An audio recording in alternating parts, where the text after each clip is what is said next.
Shocking. Right. We are live. It's us talking, so stop talking about how you broke into Nintendo and celebrated their 150,000th anniversary with Miyamoto.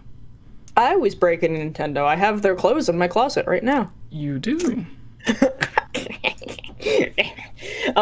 But you had the distinction of once upon a time working with for something Nintendo, so they probably don't know that. No. Miyamoto knows. He knows everything. Does he? He does. He's an oracle.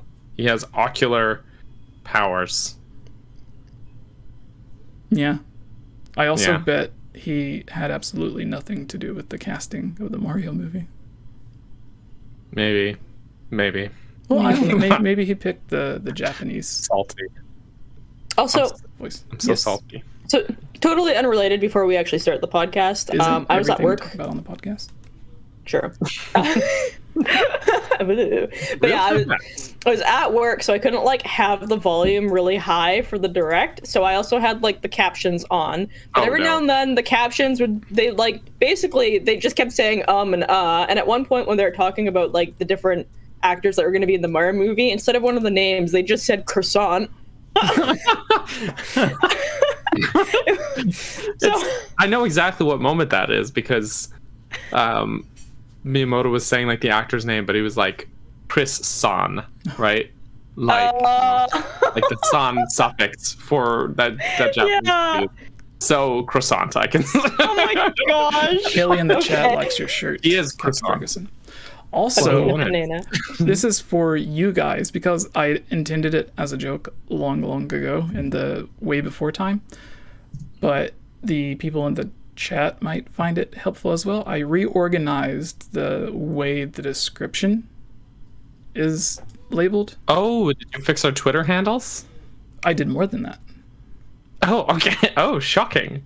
You put instead of going by Twitter and Facebook and Instagram and everything, it goes by each person. I see. The correct URLs instead of playing tricks on people. Although the one, like people complained for however many eons about our Twitter handles being switched, but if you just follow all of us, then it's not an issue.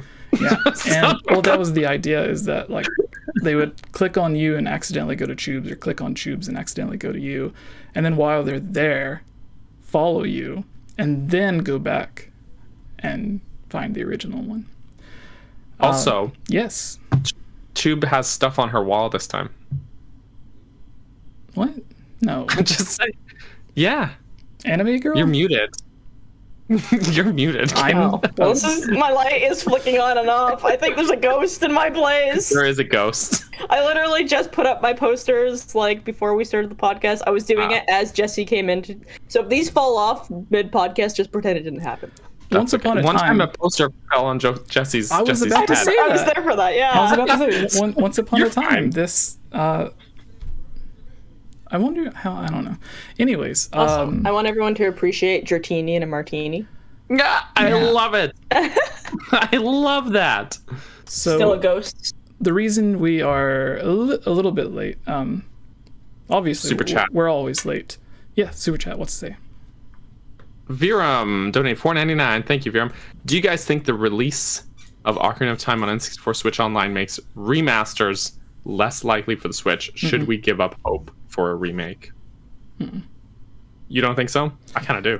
Really? I mean, if they did a remake, I think that they would have to do like a larger scale remake instead of just basically making it look pretty and giving us quality of life changes. Yeah, aside from the online multiplayer that they added, all of these N64 ports, especially in Mario's case because it was already there, that's something that two people could do over the course of a day. Right. And I'm still hoping and believing in Mr. Anonymous Email Man about Grezzo. Fingers crossed. Fingers crossed. I think at this point, if they do, I mean, that could hype people up for it. If they do a remake, though, they'd have to do something bigger than just updating the graphics and calling it a day. Yeah. Because like they would need to do something like totally. But like part of my thought about it is that if they're gonna do that much work into it and it's such an overhaul, it might as well just be a new game. You know what I mean? That's kind of my train of thought. When they redid Link's Awakening, Grizzo took like 1.5 to 2 years. Mm-hmm. But Link's Awakening is a pretty faithful remake, right? And apparently they had issues with that engine, so that could be one. It's a very good remake, though. That game needed it. It is. Okay. How should we actually start this off? Because I feel like there was so much to unpack from the Direct, and it was one of those. I was texting Daniel, I think, actually, and he had mentioned that I've never really been excited about a Direct before, and he's right. Because normally I'm working and I can't watch, or I'm sleeping, or something weird. And today I just had a really good feeling. I had a very good feeling about the Direct, and I don't know where we should start, because honestly, today the Direct kind of slapped. Yeah. Under the super chat, there's a question from Mike saying, Jesse, what's up with the lack of Zelda? But we had the thing that I kept saying we were going to have, which was the Age of Calamity DLC, which is why in the thumbnail I put Zelda from Age of Calamity this morning before, like 6 hours before the Direct happened, because I was confident it was going to be in there. And then we got the 2 N64 ports. There's three times the Zelda. Well, 2. True. No, she is in Majora's Mask. I mean, I think we were talking about this last week about we didn't know if the Direct was going to happen. But I mean, I think the general consensus with all of us last week even was that we probably will get a Direct, which we did, and that we probably wouldn't have a new Zelda game announced at the Direct, just the probably Age of Calamity DLC, and if we're lucky, something else. And that's exactly what we got, right? So I don't know. I don't feel the least bit disappointed about what we got. I feel like they came out the gate swinging, and I think they, like, not every game in that Direct was like a home run. But there was a lot of really good things shown today. Yeah, there was the spiritual successor to that 2D HD game. Triangle Strategy. Yeah, successor to Octopath. They're all just using shapes. I mean, we have to remember we're Zelda fans, but there's other games, there's other franchises. We got some Mario stuff, we got some Metroid stuff, we got Splatoon, we got a bunch of other third-party titles. We got Kirby, which was like weirdly looking really good. Oh my gosh, that looks so good. Right. and Bayonetta 3, and like, so like we can't be selfish as Zelda fans, guys. It's not just about us, you know. But we did get news about Age of Calamity DLC, and we got two of the most highly regarded Zelda games of all time coming to Switch, which was Ocarina of Time and Majora's Mask. So I don't think there's anything to be disappointed. Oh, and Metroid Dread was shown, as Kyle in the chat is pointing out, that I must be excited for it. I totally am. So, yeah, I don't know. I don't... Also, we got another super chat. If you go to... Because I was, as you know earlier, I was doing some exploring on the Japanese Nintendo website. And I don't know if it's just mess-ups in translations, but it seemed to have more information and different information than what is on the... Are you talking about the thing that you messaged me about? No, this is on for Metroid Dread. Oh, gotcha. It seems to have not just different information, but more information than the American site. But since the Direct, the American site could have also been upgraded. But this was a few hours before. Also, a lot of Red info went up today. Since we also started the podcast, I guess, with the first super chat instead of doing everything. This is episode 139. We're going to be talking about the Nintendo Direct and all of the cool stuff that was announced. And maybe, possibly, if we have time, we may have been sent some cool games from some people that we can talk about, and then maybe talk about or do Triforce trivia with you guys, since that takes like 5-6 minutes, and then maybe not answer questions. I don't know. There's a lot during the Direct, so that could be all we talk about. Who knows? It'll be a surprise. And we were kind of late because we were waiting on everyone to get here. Plus, I had a very tragic death battle with a very suspicious... Death battle? Yeah, with a very suspicious cinnamon roll. For McDonald's. But you won, so it's okay. Yeah, keep me in your thoughts. So yeah, Taker610 for $2 says, so did Aonuma lie, or didn't he with N64 Reveal? No, that's something we've said a billion times. I'm actually making a video aside from the Majora's Mask one that you recorded earlier. There's another video talking about just that very thing and other things that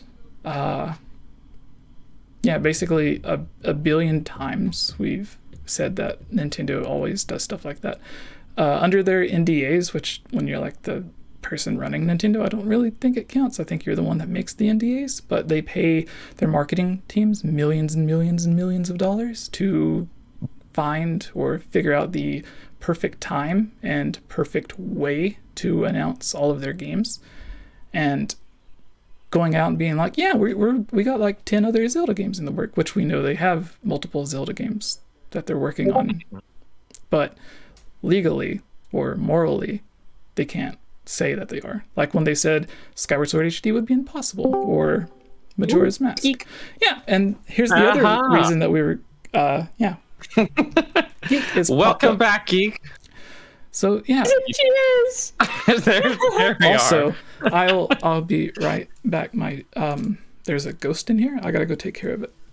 He's gotta go bark. All right, there is a ghost, but I think further to Jesse's point is that nothing necessarily means that something else isn't happening. Like, people thought when Mario All-Stars was announced that because Super Mario 64 was part of that pack, that meant no N64 games would ever come to Switch Online, and obviously that's not the case as of now. So nothing's ever out of the question. But Geek, how you doing? Can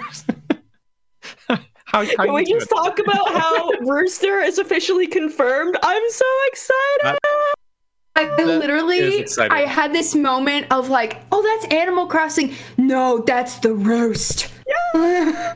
I'm so excited. All right, Ghost taken care of. Oh, good. I think the fact that we didn't get actually the news in this direct, that they're saying there's an Animal Crossing specific direct happening next month, means that it's going to be more than just the roost. I think this is going to be a pretty... Oh, it better be. It's going to be a big update. I really think that. The thing that really shocked me was the fact that we got a 40-minute direct, but this direct was so jam-packed that they couldn't include Animal Crossing and they couldn't include Smash. They made them their own separate things. Like, I just think that's bonkers. As soon as they were like talking about how they were going to do that separately, I was like, wow, what is going to happen in this direct? We are only 20 minutes in. Right. Right? I mean, I obviously skipped through a lot because I was trying to like watch it real quick, but I almost skipped through this Nintendo Switch Online stuff. I was like, this isn't applicable to me. I don't really care. And I was like, well, there might be the Game Boy stuff. It wasn't. People, my roommates are very lucky that I try to be courteous because I was trying not to scream. When they announced that the N64 stuff, like, they faded into black, and then it's just like the first couple notes of that title screen played, and I was like, no!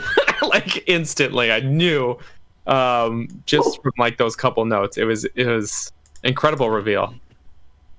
Absolutely. I'm so happy. I need to like go back and watch the direct again because, as I had mentioned previously, Geek, I was at work when I was watching it, so I didn't have the volume on very loud because I didn't want my boss or anyone to know that I was watching a YouTube video at work. Fair. Touche. Yeah. Fair.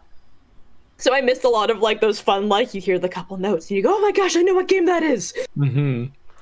I mean, but what was at the end of that? The end of that little bit, and they're scrolling through other games, and I was like, my Baron Bird. Yeah, the Sega Genesis stuff really caught me off guard, but like, I didn't expect that. But it's a nice bonus. But definitely, like, those N64 games, they have a decent launch lineup, and then more games coming that all look like good games. You know, I never had that Kirby 64 game. But one of my best friends had it and spoke highly of it, so it's like, oh yeah, I now get to try it out for free. So I don't know, it's exciting. Plus Pokemon Snap, I never had the original either. That was interesting. You can't even emulate Pokemon Snap because of the photo taking. Those photos don't show up in the emulator. So I'm really excited that people are going to be able to play the original now that we've had the new Pokemon Snap come out. Gosh, yeah, you can play the original, and you know, there's the Switch's own built-in functionality that you can post your Pokemon Snap photos on Twitter or online, and Yeah, that's exciting. That's just super cool. And there's just so much opportunity for N64 games for them to bring over, and it's going to give people less of a reason to try and emulate these games from Nintendo. Absolutely. Yeah, like I've been saying, is the best way to, combat ROM sharing and emulation and stuff is just to make it easier for people to do it legally, right? So if your legal option is more convenient, that's just what people are going to go with. But I don't know how we want to go through it. There's so much to talk about here. Do we want to just start like at the beginning and just like scroll through every like point by point, or? Yeah, I was gonna say start with the Age of Calamity thing, but we since you have the list in front of you, or the video, yeah, let's just go through it. Sure. I mean, there's a lot of stuff that I don't have much to say about. Yeah, we can just skip the stuff that we're not interested in. I think I can name on one hand the number of things that I was like, oh. That's fair. I'm sure there'll be some overlap then, so I think we can go forward. Yeah. Sure. Well, the first thing they opened with, of course, Monster Hunter Rise DLC. I haven't played much Monster Hunter. Kayla, you've played some of it though, right? Yeah, I was pretty excited about it. I had actually mentioned it to people that I play Monster Hunter with, and their first reaction was, "Oh my gosh, I hope we don't have to pay for this DLC." But the fact that they didn't show a lot of what they had in store kind of tells me it's going to be a paid DLC, which is fine. I mean, it's, in the future, and the game definitely, like, I feel like it's one of those games that you can keep adding things to and keep going forward with. So I'm not too worried about it. I think they said it was paid DLC already, actually. Oh, really? I'd have to go and double check. Yeah. Again, I couldn't hear it. Koizumi talked about it, and he said there was a lot of stuff being added, new story stuff and new monsters and attacks and stuff like that. So it's probably worthwhile. Yeah. But okay. I don't have anything else to say about Monster Hunter. Anyone else? Nope. Okay. So then next they came out swinging with Mario Party. Oh my gosh. When they announced it at E3, I really was like not that interested, but then they were showing the like new game boards and stuff here, and I was like, oh, these look really fun. So I don't know. I already have that game pre-ordered. Oh, do you? Yeah. Smart. That's smart. Geek, you're like the big Mario Party fan here. I would say out of all of us, probably the most. That was family time for us. There you go. Yeah, if there was one thing my mom, brothers, and I would get along on, it was playing video games. Now, it didn't sound like we were getting along, but we were. That was family bonding time. So I don't really have much to say other than I'm excited, especially for when I do visit my family. We'll definitely be using that. Yeah, for sure. Do we know how many... They showed 5 boards today, but do we know how many total boards they're going to have? I don't recall. I don't think so. Okay. Well, they showed 5 today, and then I think they showed a bunch of 7 mini games or something. It was either 7 boards or 7 mini games for each board or something like that. Well, I'd hope they have 7 mini games is not that much for Mario Party, so I would hope that it's more. So it's probably 7 boards. Okay. Then? It looks like the big drawing point is being able to play a lot of online, and 100 classic minigames return from N64 and GameCube. Ah, okay, Hey. Pretty good. I mean, yeah, the online stuff is overdue. They like only just added that to the last Mario Party game, so there's that. I'm so excited because just like looking at the thumbnail or like looking, I don't even know what this is, the photo that they have on the Nintendo website for the Mario Party Superstars, like I already see some like really classic mini games, like jumping up the beanstalk and blowing up the Bowser balloon. Like, I'm so excited. I remember that one. And the one where you have to like shape Bowser's face into like whatever the middle icon is. That's like a OG Mario Party minigame, isn't it? From like the N64. Yeah. I'm so stoked. Classic. Awesome. Yeah, so Mario Party looks fun. I don't know if I'm still on the fence about it personally, just because I feel like I still get a lot out of Super Mario Party, but if you're like really into it, I don't know. Do you mean like the other one on Switch? Mm-hmm. That's funny because I felt that one was very lackluster and was missing a lot. Me too. I agree, because the boards were there was like 4 boards total, I think, right? Yeah. And they were kinda, I think they should have had more than that, but the mini games I thought were really fun. So I don't know, but I don't play Mario Party very often. I play maybe like once or twice a year, so maybe that's why it hasn't been fair. Hasn't like run stale for me. So I used to play lots of Mario Party like by myself alone in my room on my GameCube. And older Mario Parties, actually, they had like a little bit of like you would have to play through, and it was almost like a story mode kind of thing that you would play through, and lots of like collectibles. And that's what I feel like is really missing from newer Mario Parties. So I'm hoping that maybe we get a little bit more of that. But if not, I'm just happy having that nostalgia of like old mini games and maps. That's fair. That's fair. At least having online out the gate this time is already a huge step up over Super Mario Party. So yeah. Anyone else anything to add before we, I guess, move on from Mario Party? Jesse? No, it looked really cool, I guess. May I offer you a peanut? Peanuts for Jesse? Peanuts for Jesse? I did think of Chubes when Waluigi was on screen, so there's that. Thank you. Oh, naturally, there's that association. Let's play it one time. Great. I guess the next thing was this card game, Voice of Cards. I don't know. I was not into it. It was just a card. That was one of the ones I skipped. Oh yeah, that was a weird. Well, I don't know. Maybe some people like it, but I think it was Square Enix. It looks very niche.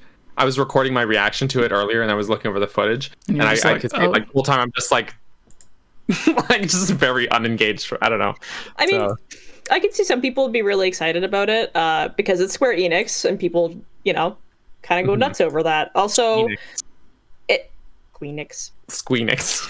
Yeah, I don't know. I wasn't into it either, but I'm sure that some people are going to be stoked. Yeah. Yeah. All right. Well, let's move on from that because I don't think we have anything else to say about Voice of Cards. There was, what was this game called? Disco Elysium. That one. Pass again. Okay. Age of Calamity. The DLC Wave 2 was actually, there was quite a bit showing this time, which is great because I think there was another one of those trailers a while back where it showed like pretty much just still images or stuff from the base game.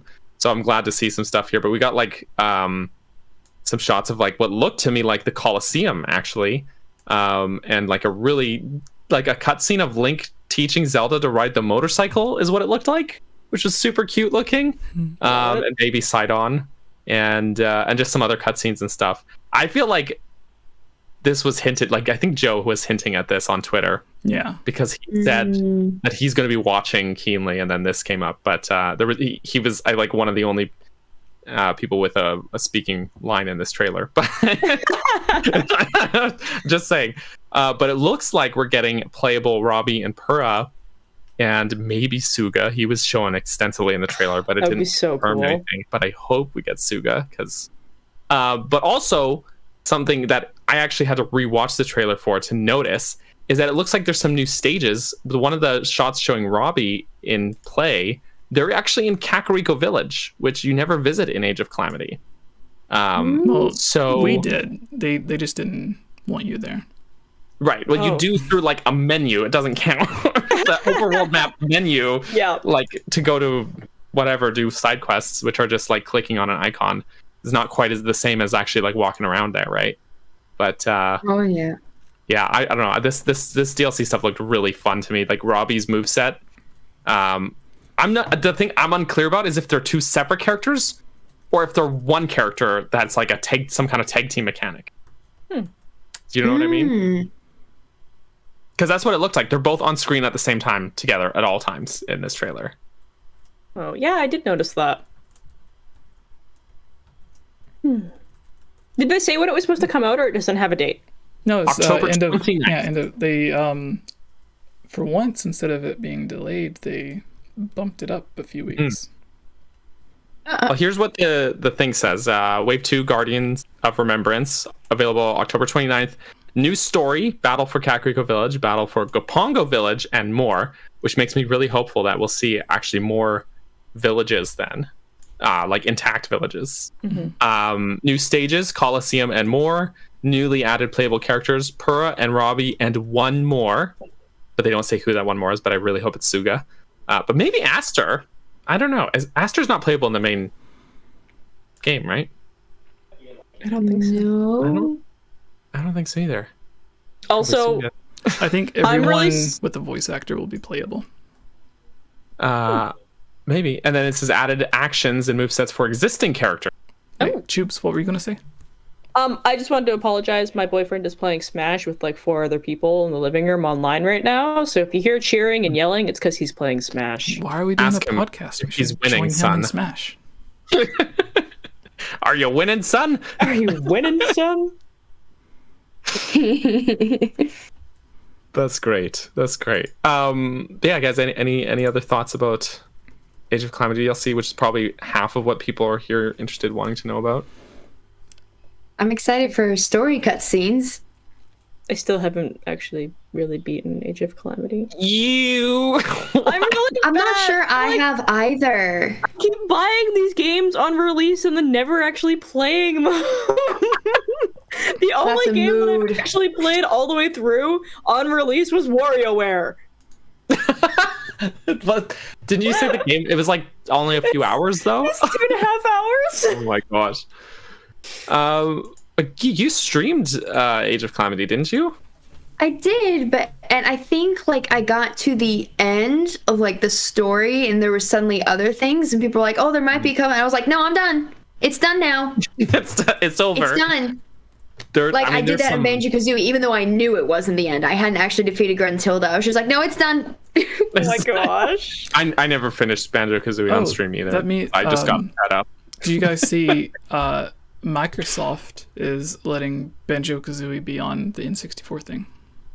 Yep. Yes. I did. That was like the last moment. I was like, there couldn't be anything better than Ocarina of Time. Majora's Mask, and it's scrolling. I'm like, okay. Oh. That's exciting, and it's kind of surprising. Well, yeah.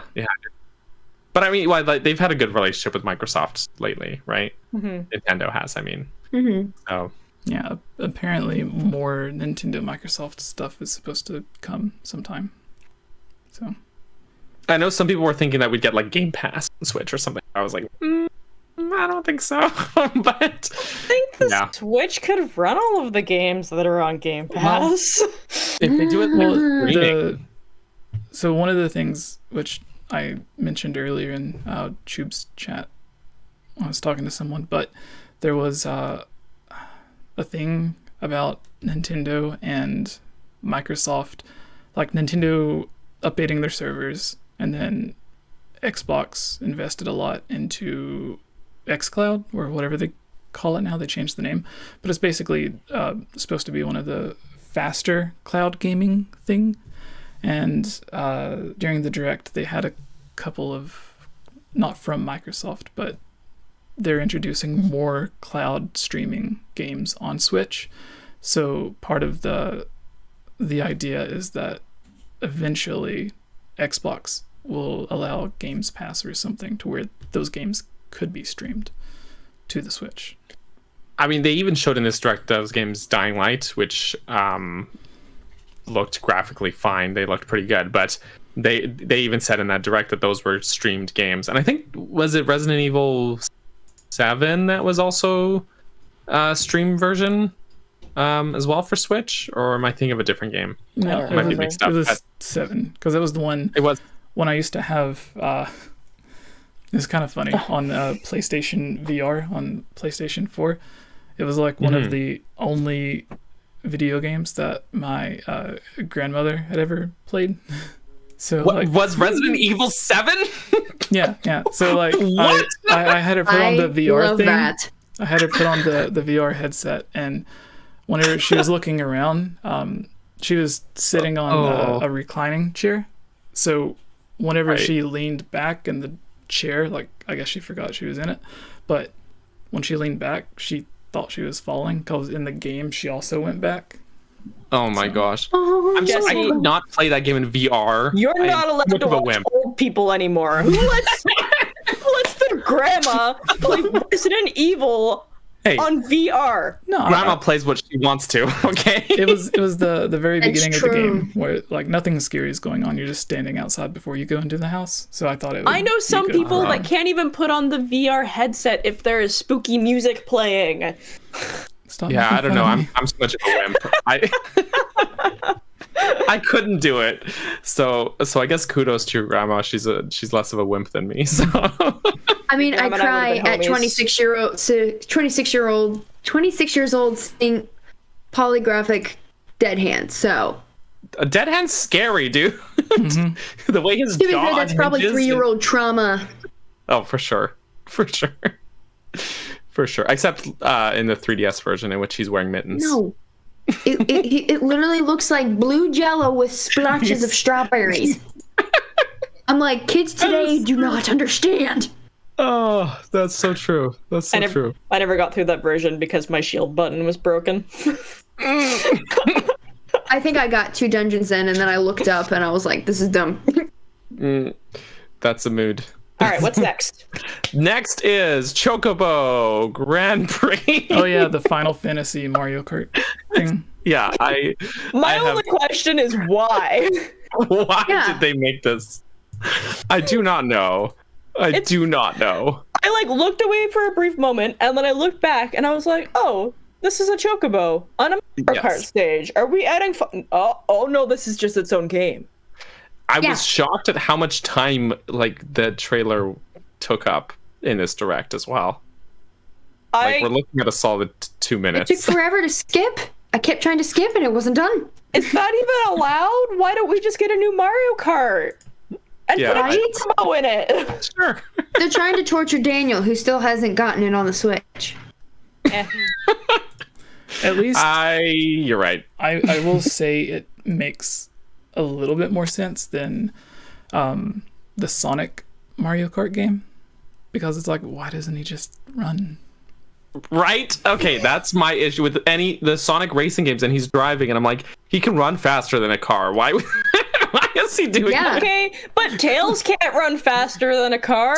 So give Tails a car and let Sonic run. Or maybe that's the point, is they're like, Sonic, you're too fast. You need a car as a handicap so that you to even the playing field for everybody. You know what? This makes sense now. All right, let's move Figured it on. out. Go work for Sega. Yeah, I've cracked the code. No, wait, so when you were talking about Age of Clams, were you were just looking at the video, right? Yeah.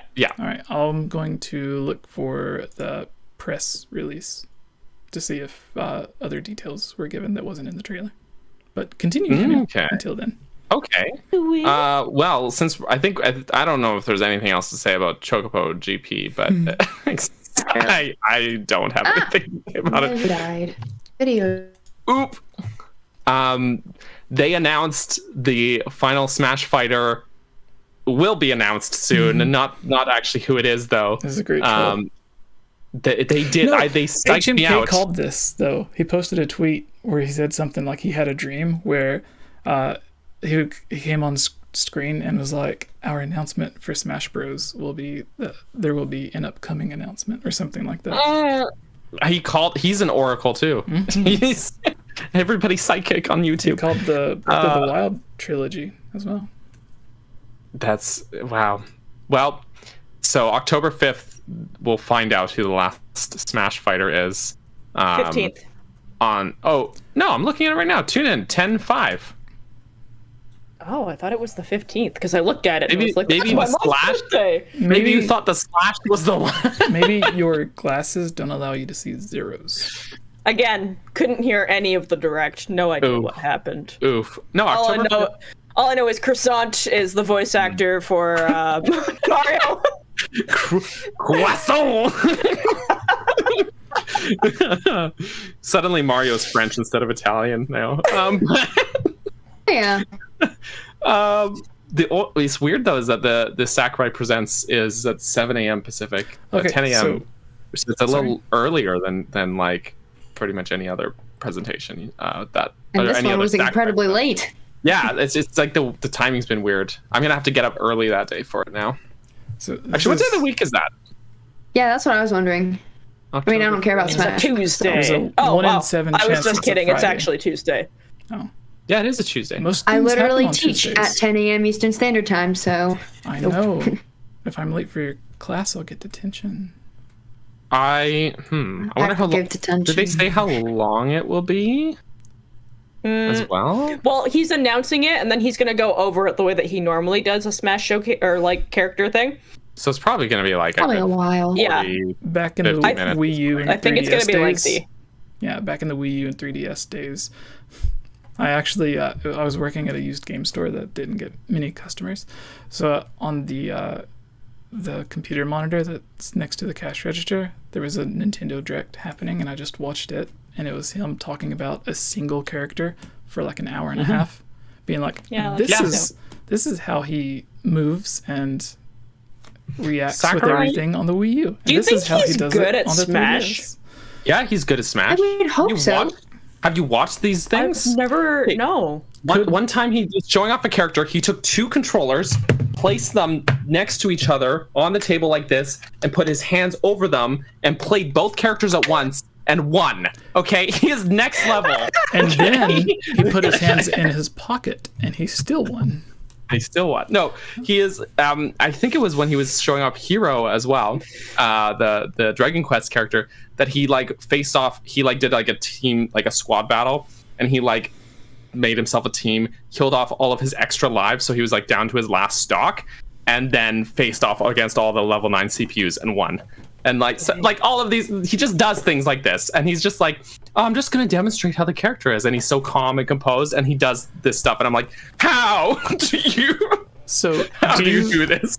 It wasn't a podcast, but do you remember when we had this dude on a live stream and not a single person beat him in Smash Bros?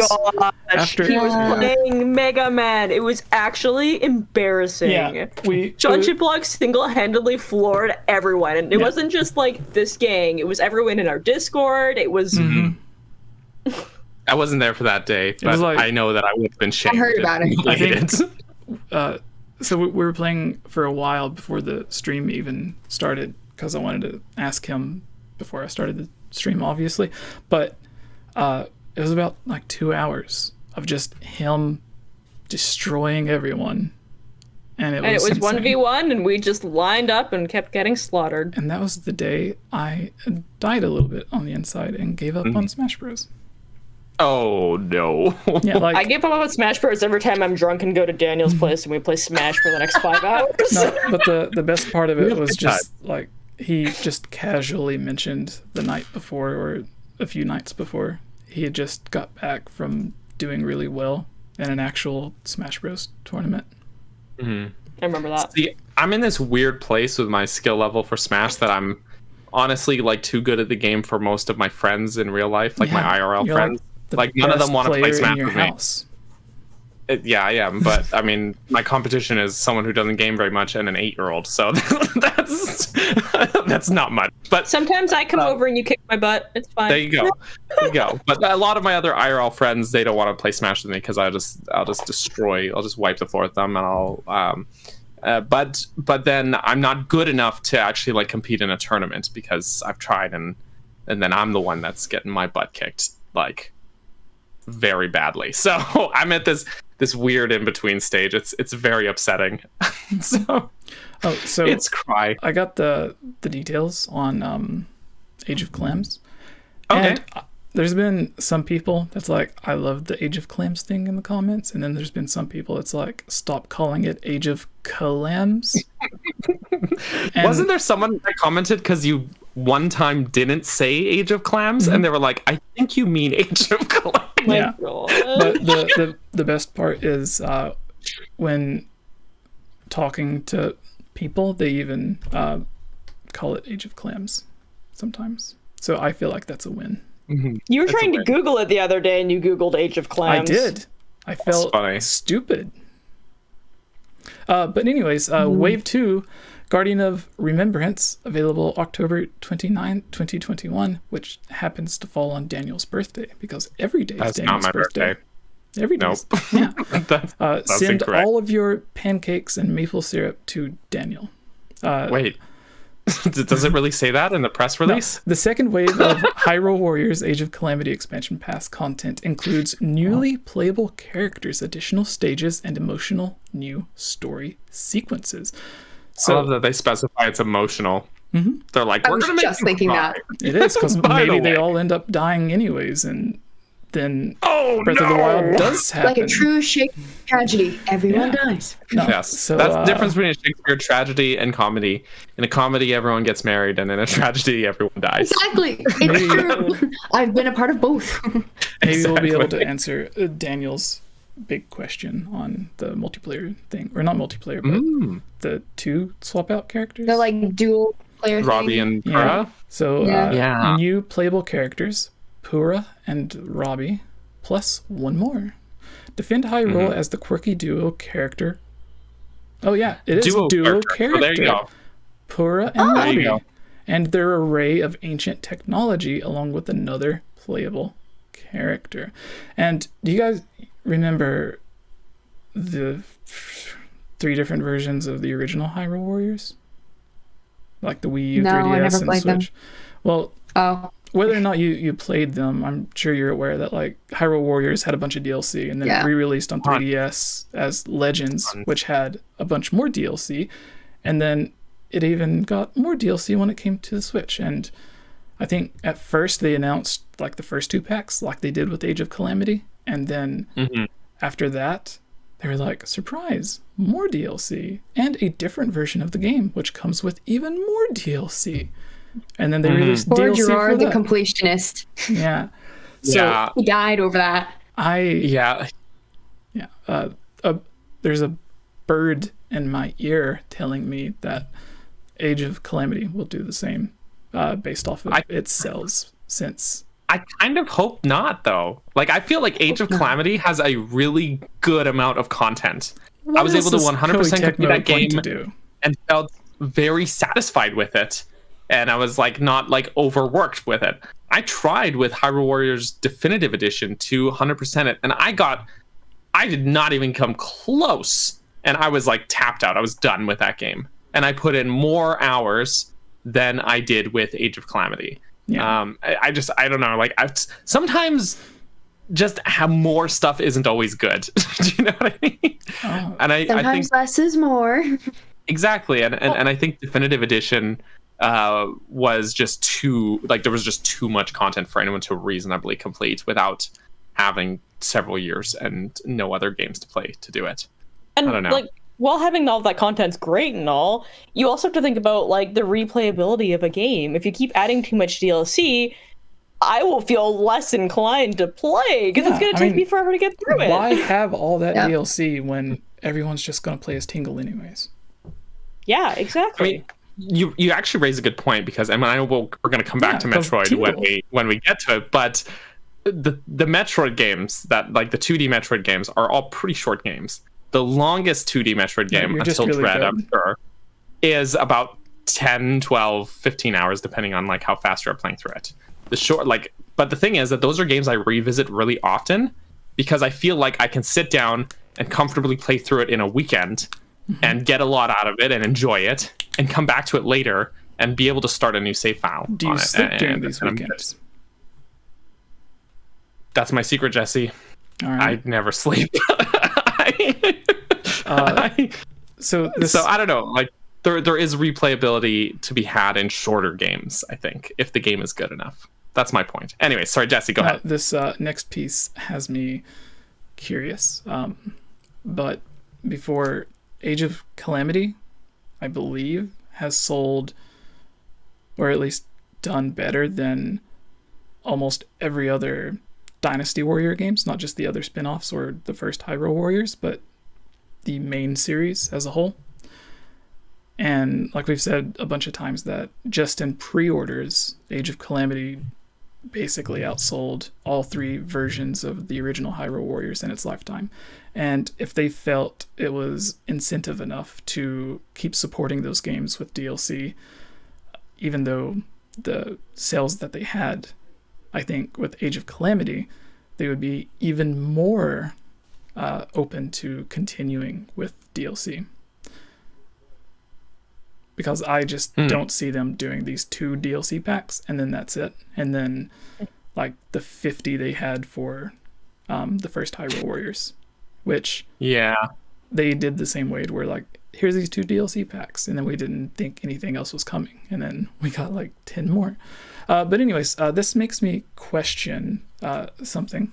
So I'll read it and then give my thought. So new story, which is what Geek said she was excited for, the cutscenes. So Battle for Kakariko Village, Battle of 𝗵𝗃𝗃 Village.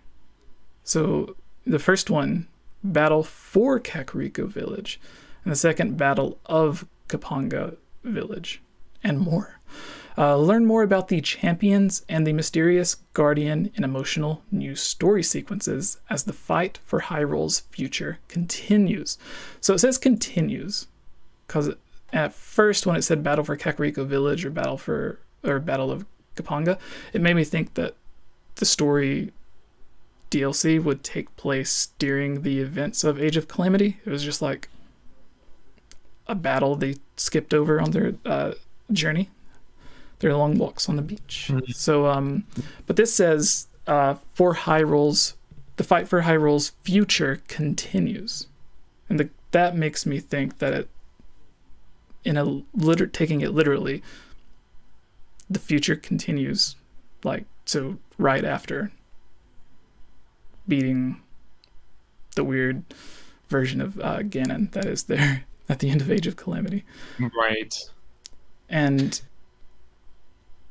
yeah, like, what about also the guardian thing, the mysterious guardian, learn more about him, makes me think that there's going to be even more flashbacks to little egg bot. And then his name is Baby Egg. But that's his name. And I'm excited to learn more about the champions as well, because I feel like we already know a lot about them from Breath of the Wild alone, but now Age of Calamity as well.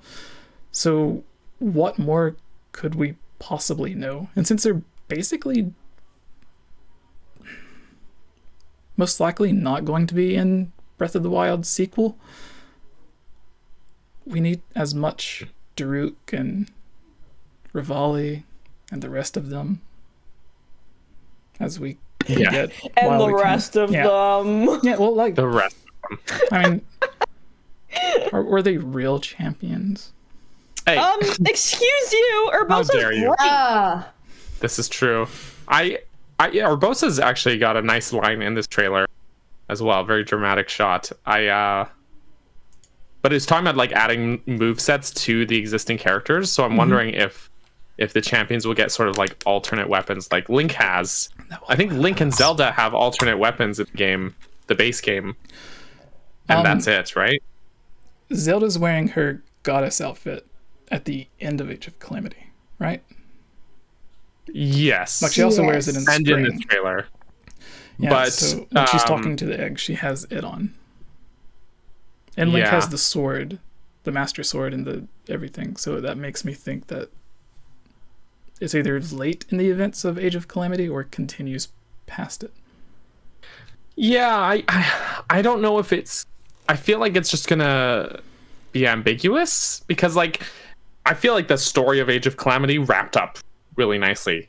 There's not really much to anywhere really to go after the story. That you don't think they could try to explain that whole time travel thing?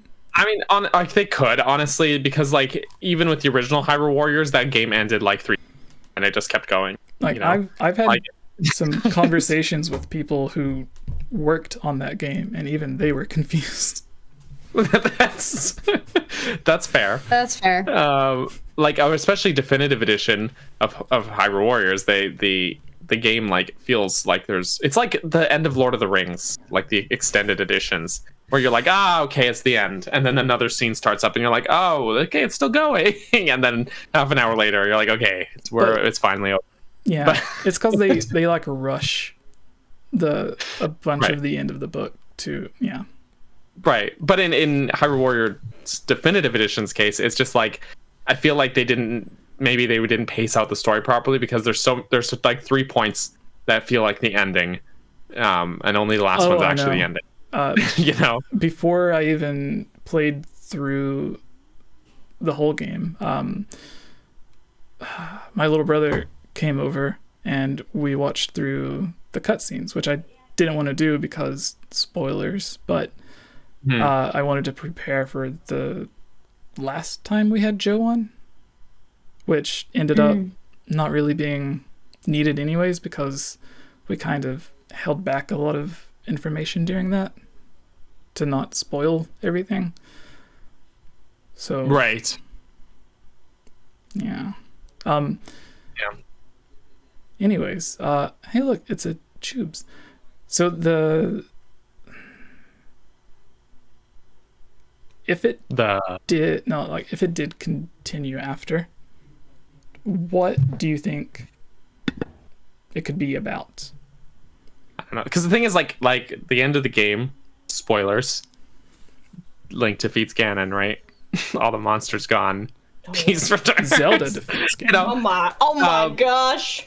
Oh my gosh, spoilers. Who would have thought? But like, I don't know, like I feel like it's a very clean cut and dry ending for the game. Like, I don't know where they'd have to like upend something to like, you know, get the story moving again. Well, you know, Aster got eaten, Ganon's got sliced. You know, everything's good. I don't know. It just.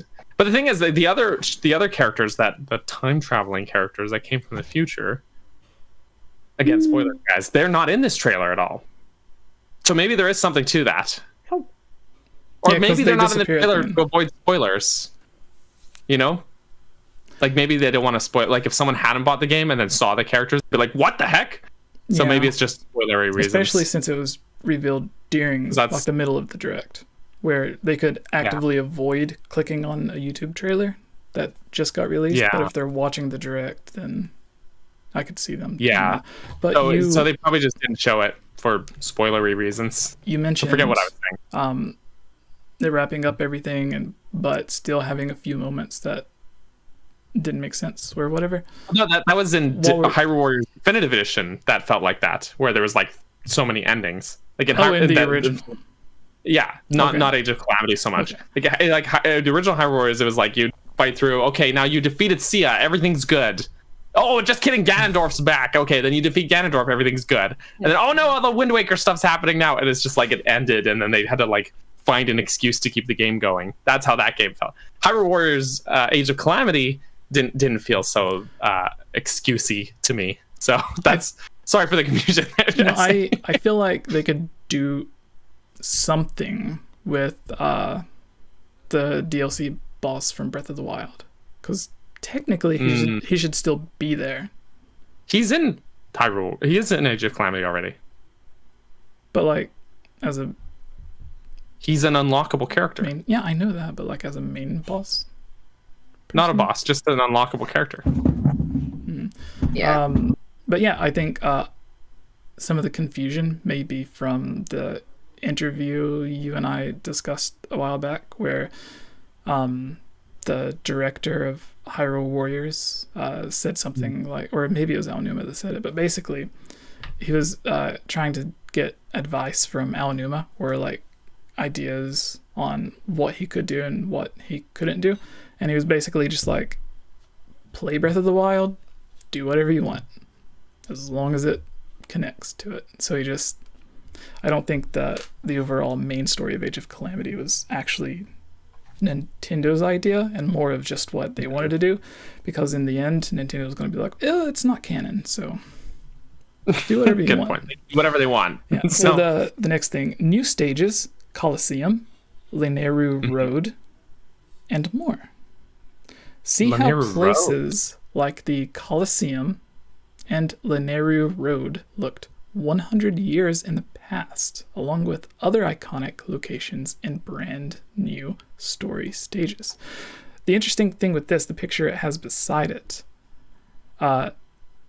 is the Colosseum, but it is not destroyed.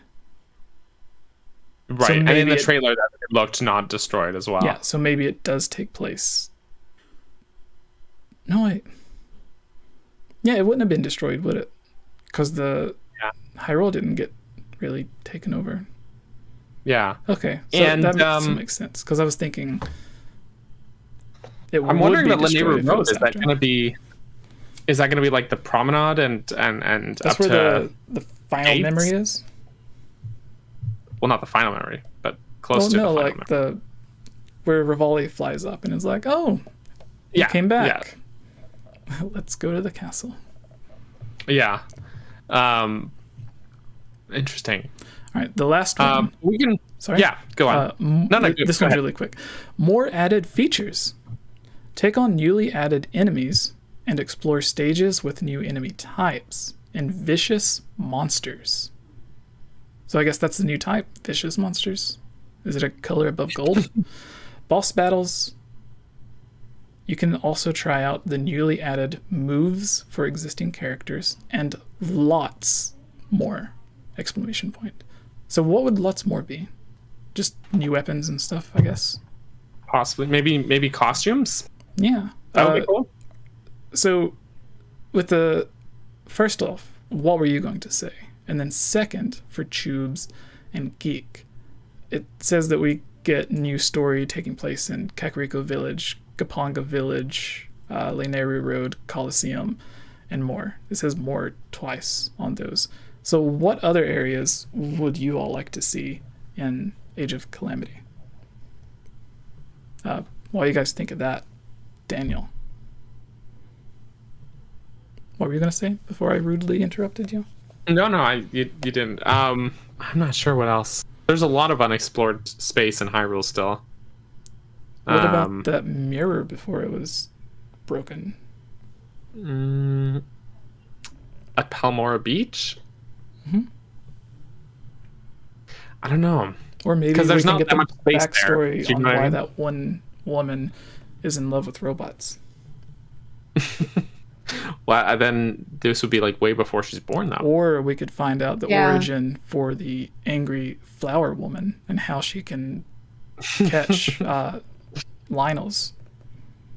And that's shocking reveal. I'm not sure where else honestly to go. They've explored a lot of the important areas, I feel like. Mm-hmm. The only other thing I could think of is it would have been cool to have stages that are like on board the divine beasts, which we didn't get, like going and exploring inside and stuff. But like, I don't know where else other than that. I don't know if we're gonna see that. So, do we see Arbiter's Grounds? We never see. Well, no, there's the stage in Gerudo Desert, but Arbiter's Grounds isn't visible there, so it's covered. Presumed to be below the sand and or destroyed or ruined. So yeah, I don't know. I'm done. Yeah, I would love it if they just added in all of Breath of the Wild. Like even if it was just the same walking around, being able to freely move around and see everything the way it used to be. I think that'd be good. But Tubes Geek, hi. Can you guys think of anything? Nope. Nope. Not particularly, though I will say, apparently my mom has been watching the podcast most of this time. Oh, hello. I don't know if she's still on. She texted me and she goes, "Perk up, you look bored." And I was like, what? Like, I'm tired. Most people are bored like, with the conversation with me, so. No, I was like, "Mom, I'm tired." And she goes, "I was about to correct y'all." And I was like, "Correct us on what?" She was like, "It's not Kakariko Village, it's Karaoke Village." I love that. That's sweet. I love that. She told me what her apparent YouTube username is because she got upset that she can't comment on my videos. I'm like, you have to have a YouTube account. And she was like, "Oh, I won't say what her YouTube username is, but she told me." So if she comments in the live chat, I'll know which one's her. That's great. I love it. You might even be able to figure it out if she does. That's incredible. So it That's says really we've been going for like an hour. So do you guys want to move on from Age of Clams and get through everything else? I think so. Yeah, I think we've pretty much Could gotten move all we forward. can out of that. My mom wants to hear us talk about Animal Crossing, and I'm like, Mom, it's going to be a hot minute. We'll get to it. I'm so happy that now if we talk about Animal Crossing, someone else in in this group has actually played. So it's not just Geek and I being like, oh, Animal Crossing this and Animal Crossing that. Now it's also Bergson who's like, but Animal Crossing? Yes. I've put in more hours than Geek and JIWANI. I know, that's really terrifying. I just Don't know haven't what had to the think. interest in this game the way that I have in other ones. Anyways, let's I continue. did heavily in the beginning, but still. Well, part of the reason I put in so many hours is because but there were times when I was playing while I was supposed to be working, so there is that too. But I don't work there anymore, so I could say that shamelessly on the internet. But anyway, the next thing before we get to Animal Crossing, Kirby, Forgotten Lands. Oh my gosh, I'm so excited! It looks so good. I don't. It does. It was like they took Odyssey and they took Kirby and they had this weird Nintendo child. I like the weird Nintendo children. There was an interview a while back where they said that they had fun exploring the more open style world of Odyssey and Breath of the Wild, that they wanted to explore that in other games. Yeah, I'm super excited about it. It looks great. Excited. I love Kirby because it's easy. Kirby is, but that's I can actually do it. Kirby games typically for me have been kind of just like good but not great. Do you know what I mean? Like that's always how I felt about Kirby. But this one looks like even though Kirby games are kind of meant. I mean, Kirby games are kind of meant to have Smash Bros. Entry. Oh my gosh. Yes, this is true. Right. But this looks like, even though it'll probably have that again, that sort of easier level of entry, the environments and the gameplay looks interesting enough that it'll still, even if it's easy, like it'll be quite interesting and quite fun. Like there's some really neat looking stages in this game, like an abandoned shopping mall. There's a place that's like all painted, like it looks like a 90s bowling alley, like with painted like neon colors and stars and stuff like that, and like like a theme park. And then there's this big monkey guy. I don't know, like there's so much stuff going on in this trailer. I never thought I'd be this excited for a crocodile thing. Yeah, so I got 3 quick things to say about that. One is Kirby, I forgot what it was, the one where you could throw hearts at people and they could join you or be Star on your Allies. team. Yeah, that is one of Layla's favorite games. 2, Kirby came on right after they mentioned more stuff would be coming for Smash Bros. But I didn't hear them say that. I thought they were just talking about Smash Bros. And this was the opening cinematic for whatever character was going to come out.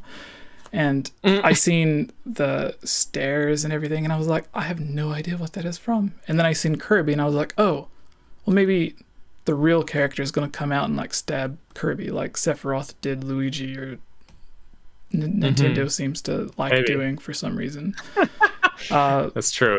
But no, it was just Mario Kirby. got killed as well, and actually in these Smash reveals, they really just murdered Nintendo characters. Yeah, they love killing. Ridley murders Mario in his reveal, and then Sephiroth stabs Kirby, and I think in Simon Belmont's reveal, Luigi gets killed as well. That's who does Luigi. And, like they're just killing all these characters. Why, Sakurai? When this trailer first came on, okay, so just to preface this all, there was a leak that happened this morning. Yeah, I'm looking for the Japanese name because it was different. And this was the game that got leaked.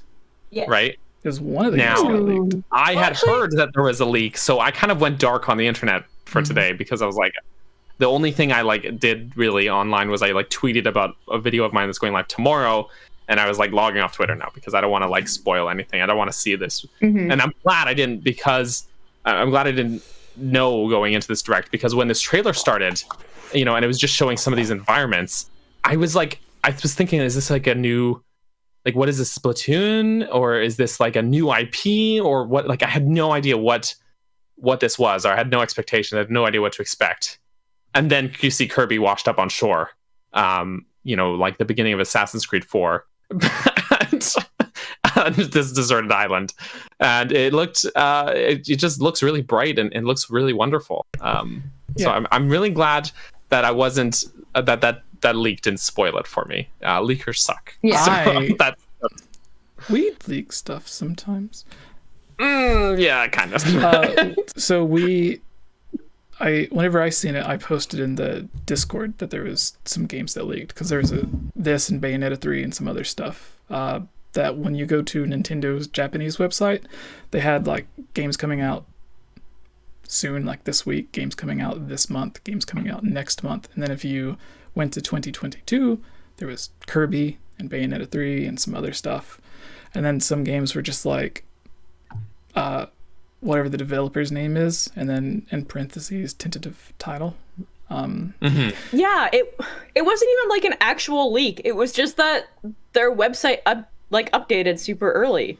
Yeah, it was just a screenshot. It was straight from Nintendo. So I mean, it's still like a leak technically. Just Nintendo's the one that leaked it. Yeah, but the Japanese name translated to just Kirby Discovery, and the English name I think gives a little bit more away.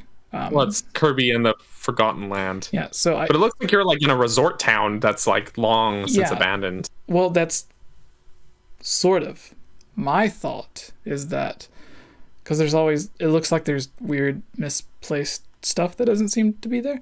So with the Forgotten Land, maybe this is like when you lose something, it just magically goes there. Oh, interesting. That's my thoughts. That's at least. neat. And then maybe someone lost Kirby, and that's why he's there. Take care of your Kirbys, people. Before we move on to the next thing that's in the direct, we should wait for Geek to get back. So we'll continue with Kirby. But Chub, you've been a little quieter. Yeah, you were super duper excited about Kirby. I've been fighting with my light this whole time. It keeps turning on and off. I think it's broken. So what are your thoughts? What are your thoughts on the Kirbs? Tell us about Kirby. It's funny because you guys are talking about the leaks, and it's funny because I posted a tweet being like, I hate leakers. Leakers suck so much. The moment that I heard that it got leaked, I immediately looked for the leak. So we had the opposite reactions. Like because I saw from you on Discord that there was a leak, and I was like, okay, I'm getting off till the direct. And you were like, you went out of your way for it. I'm the kind of person that's like, I don't get to the chase fast enough on something. I'll be like reading a book and I'm like, oh, it's getting somewhere. Skim read, skim read, skim read, skim read. Oh, something crazy's happening. Speed read, speed read. I do the same thing with TV shows and movies too. I'm like, I'm gonna skip forward. Yeah, I don't Patience. I love Patience. That both of you said that you hated leakers when a lot of people come here for the accuracy of the leaks that we do talk about. Well, sometimes we talk about leaks, but sometimes we just have eerily accurate predictions where we're just pulling things out from our rears. It's not like we're like posting like, oh, we have like insider news and this is a confirmed leak for a direct that's happening. Yeah, so I thought that was really funny. I just went like straight out of my way to find it. Yeah, pretty stoked about it. I think that it looks really good. I love Kirby because it's always like, it's so upbeat and the music is always so good, and I'm very interested to see how it goes because I'm so used to playing like Kirby and having it be a multiplayer experience. So is that still going to be a thing? Is it not going to be a thing? I have so many questions. Star Allies had a really strong multiplayer focus. I felt like that was like one of their big sells was like, this has a great co-op, which actually the co-op was pretty fun in that game. Can you think of any other... Wait, I was going to say, can you think of any other 3D Kirby games that was multiplayer, but I can't even think of another 3D Kirby game. I was going to say, I can... Air Ride. And that's it. That's all I can think of. Kirby's Air Ride on GameCube. Kirby's Air Ride was dank. Loved that game. And I don't think there's really any other 3D Kirby games, except for the one where he's like a ball. It's like Monkey Ball, but it's Kirby, and he's just rolling around. But that was like a Super Nintendo game. It's really old. I'm old, man. Okay, goodbye. But do you know who the pretty much every developer other Kirby game is like the developer for that was HAL Laboratories, wasn't it? Oh, for this one, you mean? For the new one? Did they say? I'm looking it up now. It's probably HAL Laboratories, but are they even still called HAL Laboratories? Well, I don't know. Sakurai, he used to work on, and then Nintendo was like, you have to work on Smash Bros. And nothing else. Yeah, poor Otherwise, Sakurai. the fans will never stop messaging us. This is true. This is true. But yeah, I guess, does anyone else have anything to add about Kirby before we move on Geek, to the... we waited for you to come. We kept talking about Curbs. So what were your thoughts on this? I'm excited. Kirby's cute. It's a game I can actually beat because it's easy. There we go. Oh, something interesting is Kirby used to be a game that Nintendo would release towards the end of a console's life cycle. I think sometimes it even released after the new console came out.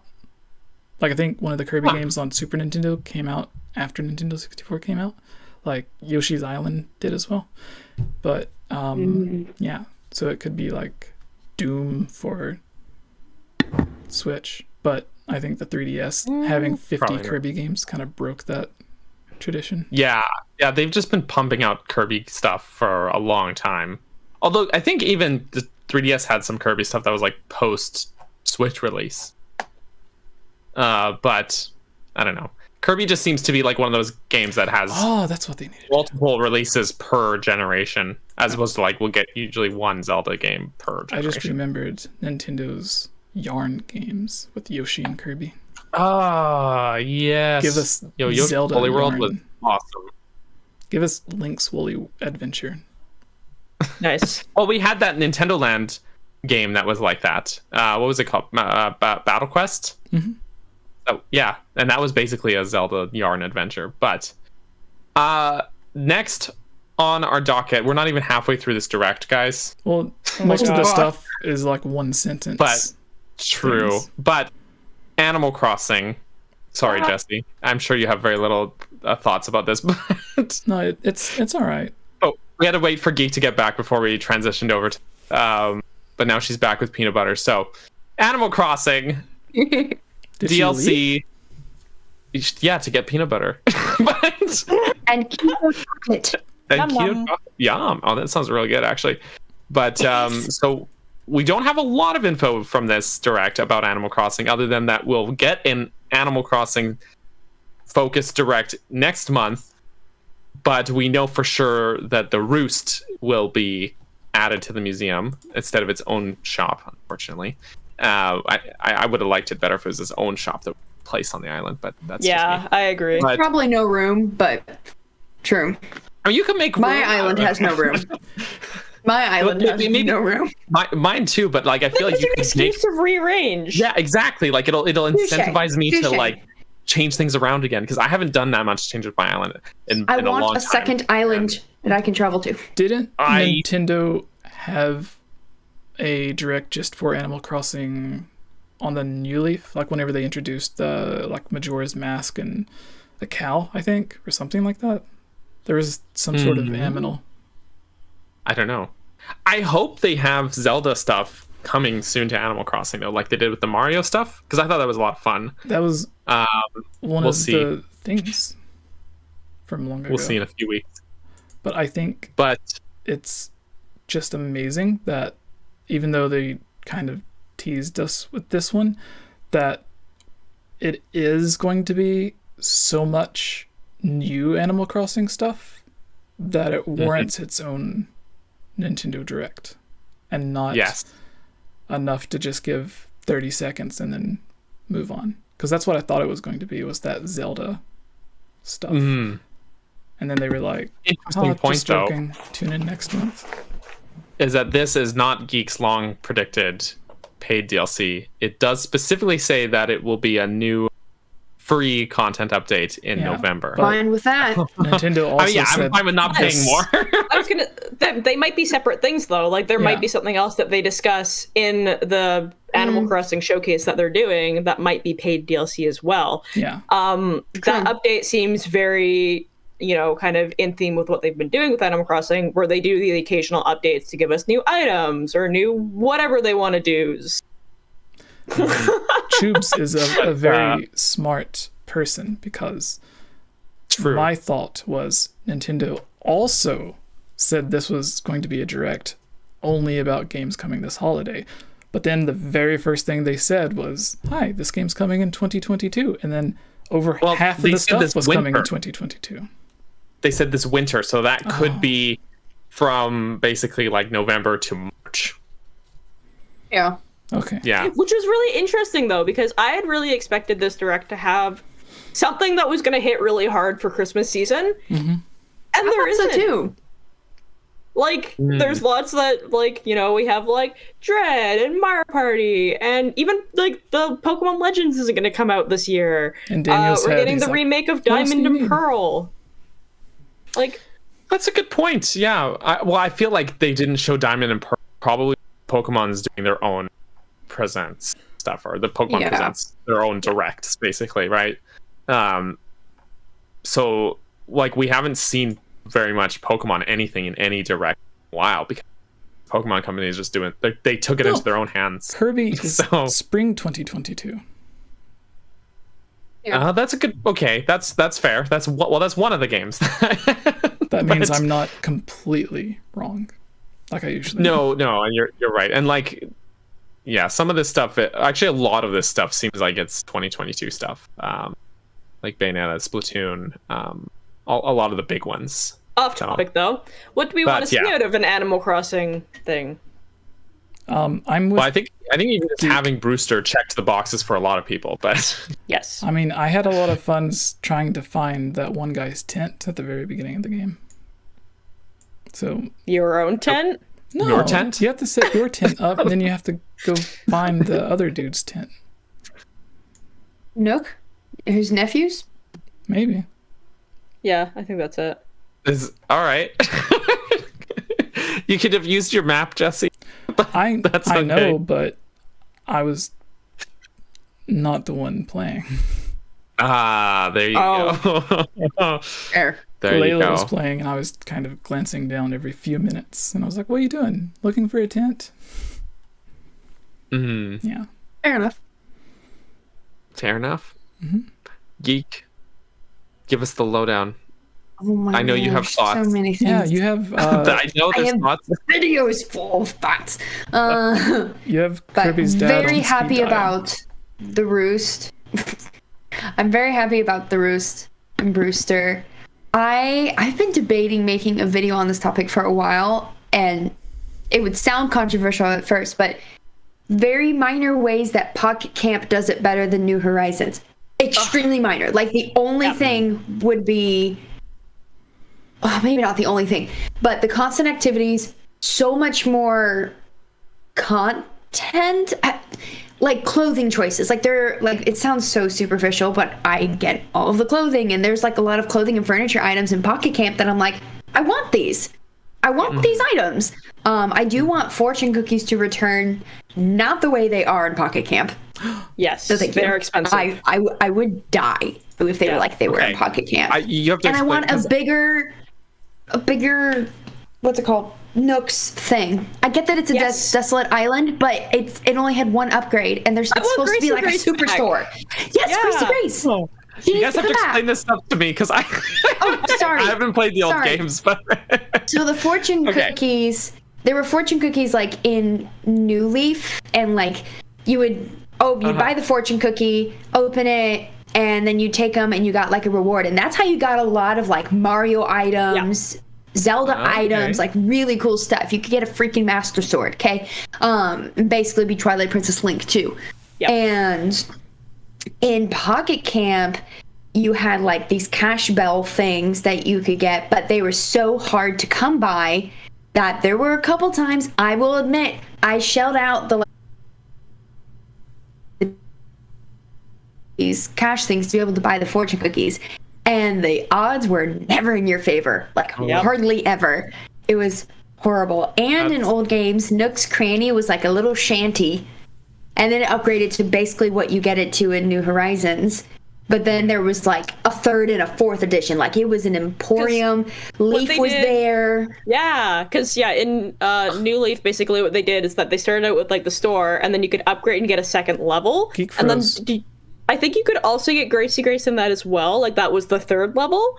And then there was also Leaf on the side as well. So he had his own designated store that you would go into. Really? And you'd buy your bushes, your flowers.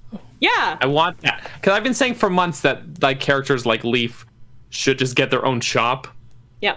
Yeah. But knowing that was already a thing and they haven't given that's upsetting. Okay. Which I understand the whole, this is a desolate island and you're having to get people to come in. And I'm like, but then KK became a mainstay, right? Then eventually he became every Saturday night, like it was in the old games. Well, yeah, the other one should be like that. Like KK, originally he would come every Saturday and he would play outside of the train station. So you'd go and listen to his music there. And then he started playing at the Roost, which I thought was so adorable because you're like in this little coffee shop and KK's playing his music. Ugh, so good. I have two quick things. Yes. One, no one's really saying who made the Kirby game, except on Kirby Fighters 2, which released in 2020, and Super Kirby Clash, which released in 2019. It looks like 𝗵𝘃𝗲, the people that made the Tingle games, are helping, because they helped with those two games. And 2 years would be enough time for this Kirby game to have been in development. So it seems that 𝗵𝘃𝗲 and HAL Laboratory are teaming up for this again. And two, what if we get another amazing Animal Crossing mobile game? Why are we talking about mobile games all the time, Jesse? You always bring up the mobile games and it hurts me physically. The Animal Crossing mobile game Pocket Camp has done so well and so many people still play that game that it wouldn't make sense for them to make a new one because they do so many frequent updates to it. Like, I get notifications all the time. Yeah. I never get to play it because it's always updating. Oh, F. Yeah, I have you added. What if it would be nice to have a way to add some of the stuff from Pocket Camp, like inventory stuff. I think the only thing really is like a campsite sign. Yeah, that's the only thing that you get. Talked about that a long time ago. Good for you, Daniel. That would be nice though, to like be able to transfer stuff over to New Horizons. I don't know. The other thing that we have discussed a couple times, I think it's actually losing Lemo or Liam in our Discord. Liam goes on about the interaction that animals have with everything in Pocket Camp compared to in New Horizons. In Pocket Camp, they like sing at the microphone and they're like, you know, actually drinking their coffee instead of holding it. Like they're doing more, which makes the game feel more alive. And I just thought it was really strange for New Horizons to come out after Pocket Camp and not carry any of that over. The other thing I would love to see them reintroduce would be the gyroids. So actually, like, you used to be able like to dig them up all the time, and you could collect them. Right. And you could actually leave them at the roost and have them hold on to them, and so that way you didn't have to throw any out. And they made little noises, things, but the coolest. Could make music with them. And they sync up to whatever KK song you have playing. Yeah. Oh, that's fun. Okay, on a serious addition, I've been going on and on a lot about Nintendo's online servers and the cool stuff they could do with it since they actually have modern online multiplayer now. So what if, could you guys see them adding any sort of online multiplayer stuff? Like, how would mini games? Yeah, like mini games or something? Yeah, so if they did another online edition for Animal Crossing, they would do it probably the way that they had in other games, where there was a separate island that you would go to and you would do a lot of those. But they ended up implementing that so you could actually just do your bug catching and your fishing tournaments on your own island, so it wouldn't make sense. They'd have to come up with something totally different to do. But before you would be able to go to an island and go visit 𝗏𝗏𝗏. Is 𝗏𝗏𝗏 dead? Yes, he's dead. Right. But no, you can't visit his island because rest in peace. It's a stage in Smash. So if you go there, there's just like combat happening. So it's just not a good place to hang out anymore. The kids ruined it. But no, I can see that kind of being an antiquated thing because you can buy like the timer item And yeah, you can like host your own fishing tourneys, and we've done stuff like that. Even like I'm sure we've all, except maybe not you, Jesse, but the other three of us have definitely all streamed Animal Crossing and like had people visit our islands and do like games and stuff with them. So I don't know, beyond giving you more items that you could use for games like that, I don't know what else they could implement to sort of increase that online functionality. I think Animal Crossing does okay for, it's not amazing, but I think it does okay for its online functionality already. So can you guys think of anything else from past games that they could implement or continue I mean, to... it's I have a hill that I'll die on, but yeah. What? 𝗵𝗲 Oh my gosh, I would love. Okay, so I think Jesse was asking about. They could. Like, people think I'm crazy because they're like, you can already change your hair you want. And I'm like, but what if 𝗵𝗲 could give you even more hair designs, and you don't just have to have one color tone in your hair. You can do 2 tones. You can do ombres, things like that. Just add more. I want hairy into a me head. That's true. You could do that too. But that's a good point, is that like it would be cool. You'd have to implement it in a way where it just like you have your sort of base options that the game already gives you to do with the mirror, and then like they have this shop that just gives you more hairstyles and stuff like that. It's a hair place, right? Could a more advanced farm simulator be possible? I mean, they already have pumpkins. If they added more vegetables or something that you could grow, maybe. What would be nice though is more like seasonal vegetables. Like pumpkins you can grow year round. My wife tried it. Yeah. Watermelons would be fun. All year round. But I almost feel like you shouldn't be able to. Yeah, they should be like seasonal. So yeah, like swap them out for things like watermelons or other seasonal whatever squashes and various other vegetables. I don't know. Though, so they'll just rot. Yeah, that's true. So, and I know there's like a million other things that I can think of, but one other thing is I still just feel like there are a few spots in the game where there could just be easy quality of life updates. Little things like being able to craft more than just one thing at a time. Being able to say, I have the materials to craft 10 of these and paint 10 of these right now. All at once. There are little things like that. I'm like, I just want those quality of life updates. Yeah. No, there's like 2 that come to mind when you talk about small quality of life updates. One is shopping cart. Like when you go to buy stuff at Able Sisters, you should have an add to cart feature before you check out, instead of having to try on every shirt at the dressing room and buy them each individually one at a time.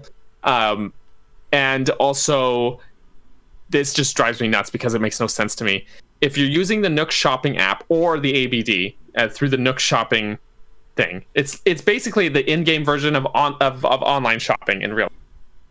Right. So why do you have to have the right amount of cash in your pocket to be able to buy those things online? If you have it in your bank account, you should be able to, especially when you're standing at the place that you take your money out of. Yes, exactly. Well, in previous games, I don't remember about New Leaf, but I know City Folk, you used to have like essentially a debit card. Yeah. Okay. What? Why not that? Like, if you just have that and it take up like an inventory slot, that's an inventory slot I'll gladly like take up, so I don't have to carry money around or carry extra money. I already take up a lot with my shovels and everything that break constantly. And I know a lot of these things that we all want, their reason for leaving them out is probably the whole, again, desolate island thing. And I'm like, okay, we're past desolate island. We've made our islands look immaculate. We need more. Yeah.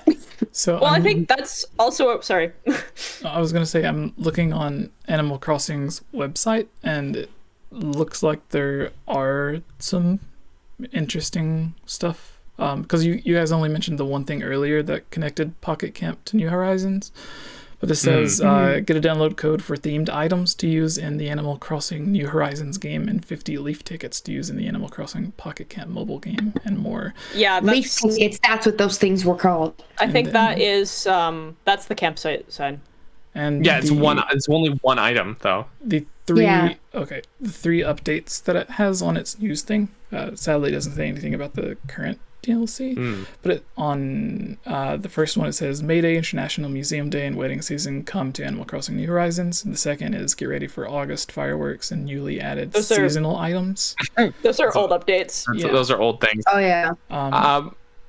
And one update actually I would really like to see is the Nook Link app on your phone, the real life app that you can get that connects to your Animal Crossing game. There needs to be more to do with this. Like, this is really helpful if you're playing online. You can use your reactions like that. That's great. The keyboard is especially great if you're playing online and you don't have voice chat going. But the catalog are like because you can get the Nook points there, right? Oh, I didn't redeem mine for today. Boom. You get some Nook points, and then you can redeem said Nook points for some items. I've bought all of these items twice, and now I'm just stacking up points.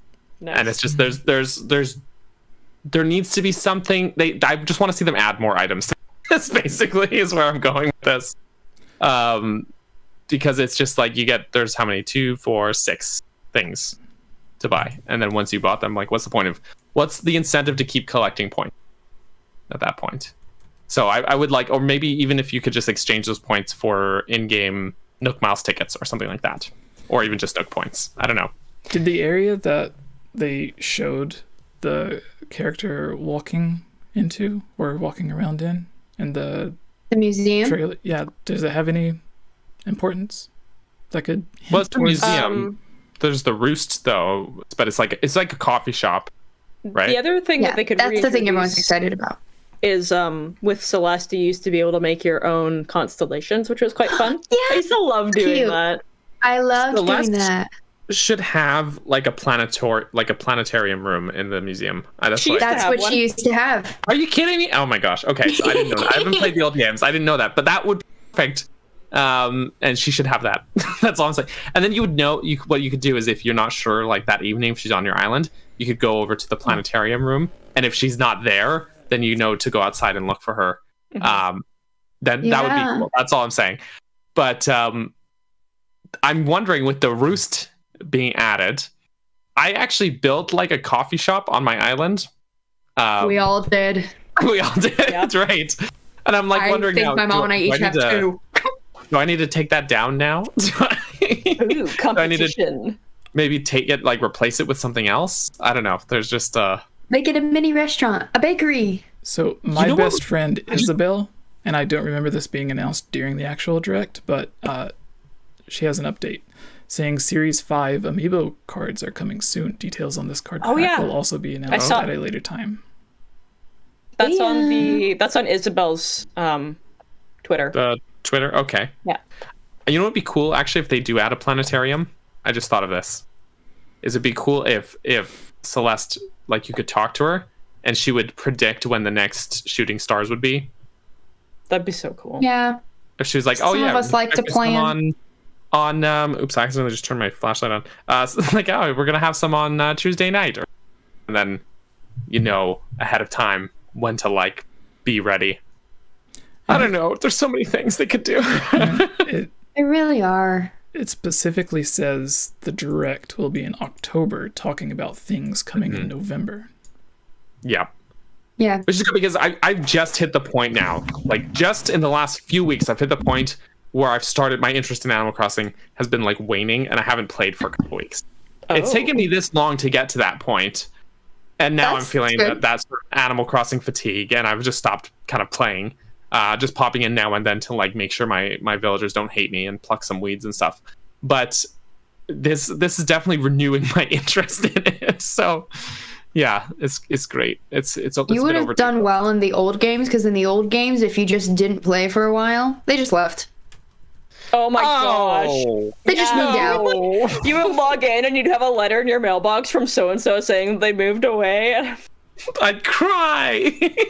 Yeah, and this one, they're just like, I'll stay forever until you give me permission to leave, dictator.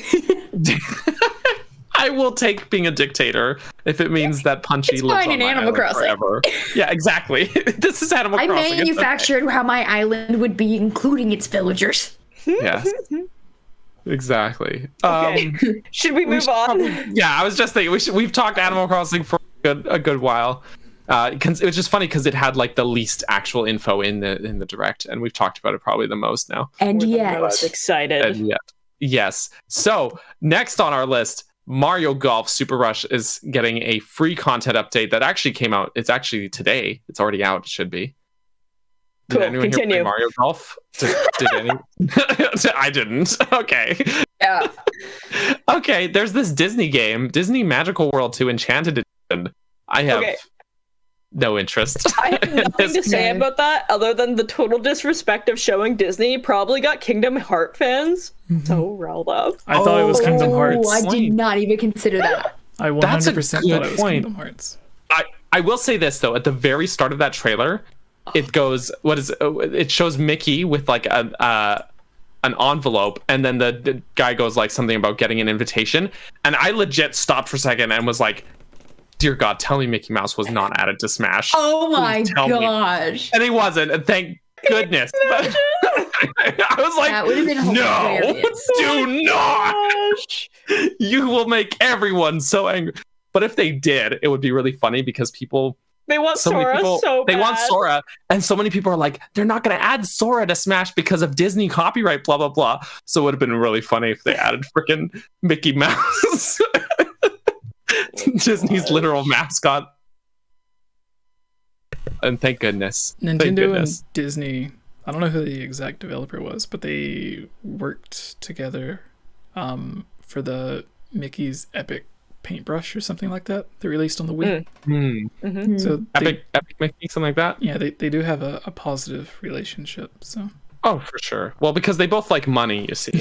But I will say one thing before we move on from this Disney game is that the Mii characters in this game, or shown in this trailer, they look even more like creepy and soulless than usual. Did anyone else notice that the Mii characters just look like? I think I skipped past it, so no. You just need to watch it. Like the Mii characters, they're like completely static facial expressions and no like emotion. They're actually kind of just creepy because you've got all these Disney characters that are like so expressive and they're all these bright, fun Disney designs, and then you've got your Mii and they're just like staring. I hate my life more than you. What was the name of the game again? Kill me now. The game was called Disney Magical World 2 Enchanted Edition. Okay. I think this was a 3DS game originally, what they said, but anyways, so scary. It's very creepy. I don't know what it is about just the Mii's just look so soulless, Anyways, let's move on. Knights of the Old Republic. I know someone who's gonna be really excited about that game in forever. I kind of just wish they upgraded updated the graphics at all. But wasn't Knights of the Old Republic on PlayStation 2? I think so. But the thing is, like, here it still very much looks like a PlayStation 2 game. Like they didn't it doesn't look like they did anything to upgrade the graphics. And it's really jarring because you see these guys like close-ups of them holding lightsabers open and the lightsabers just like float. It's just like on their hand. Like, that's great. Are they just using the Force to hold it to keep it stuck to their? I don't know. It doesn't make. Anyways, it looks fun, but I feel like the visuals definitely could have used some love. That's all. Yeah, that's all. It looks like the original, like 15-20-year-old PC original Xbox. Yeah. Very much so. Very, very much so. The next is Always Remember to Stay. Oh no, that's not. The game is called Dying Light 2 Stay Human, cloud version, and then there was also the prequel to that, which was also Dying Light Platinum Edition. Yeah, so the prequel Those are coming runs out on the Switch, but the sequel is cloud. Which is interesting because, like, in the trailer, the graphics looked pretty comparable between the two games. So I wonder what it is about sequel, about Dying Light 2, that makes it need to be cloud-based. It could just be a modern engine. But it didn't look like my kind of game. Looked a little too gritty for my taste. There were some things that looked interesting. Open world zombie adventure RPG game, but I don't know. I'm gonna skip that one, I think. Yeah, so the Disney game was for 3DS originally, and is made by Bandai Namco. Oh, okay. Well, Namco's got a good relationship with Nintendo as well. So, But Triangle Strategy is next. It is the spiritual successor to Octopath Traveler. Yes. People wanted more HD 2D games. Yeah. So they're getting it. What I really like the visual style of this, but what I found really interesting was they explicitly stated in the demo, or in the trailer, that they had a free demo out earlier this year. And since the demo, they did surveys and took feedback. Oh, that's smart. Played the demo and tweaked the game after receiving that feedback. And then now the game's good for launch March 4th, 2022. Well done. So Squeenix. Squeenix, you done good that time. I just think that's an interesting thing they were very open about. You know, I thought that was really interesting. But I'm going to be honest with you guys. I found Octopath Traveler just too repetitive for my taste. Like, I really wanted to love that game. I really tried. I'm not super into JRPGs, so I got the demo and I couldn't really get through it. There you go. I bought it and I was like so excited for it. But Daniel, and we know I regret in that game. I know, and that's part of what makes me want to love it, but I just couldn't love it. And some people are fine with that sort of repetitive gameplay, but just I don't know. I hate grinding in RPGs, and just I don't know. So you're saying you don't like RPGs? Because RPGs are pretty much require you to grind all the time. Yep. Yeah. Grind fest. Yeah. Even like Pokemon games. Even Pokemon does it a bit, but Pokemon's more, I would say, easier to kind of cheese through the game. You're like able to, you go through the gym and they're like, incredible, you're such an amazing trainer, and you're like, I just did Razor Leaf 30 times and that was it. Thank you for acknowledging my one strong Pokemon.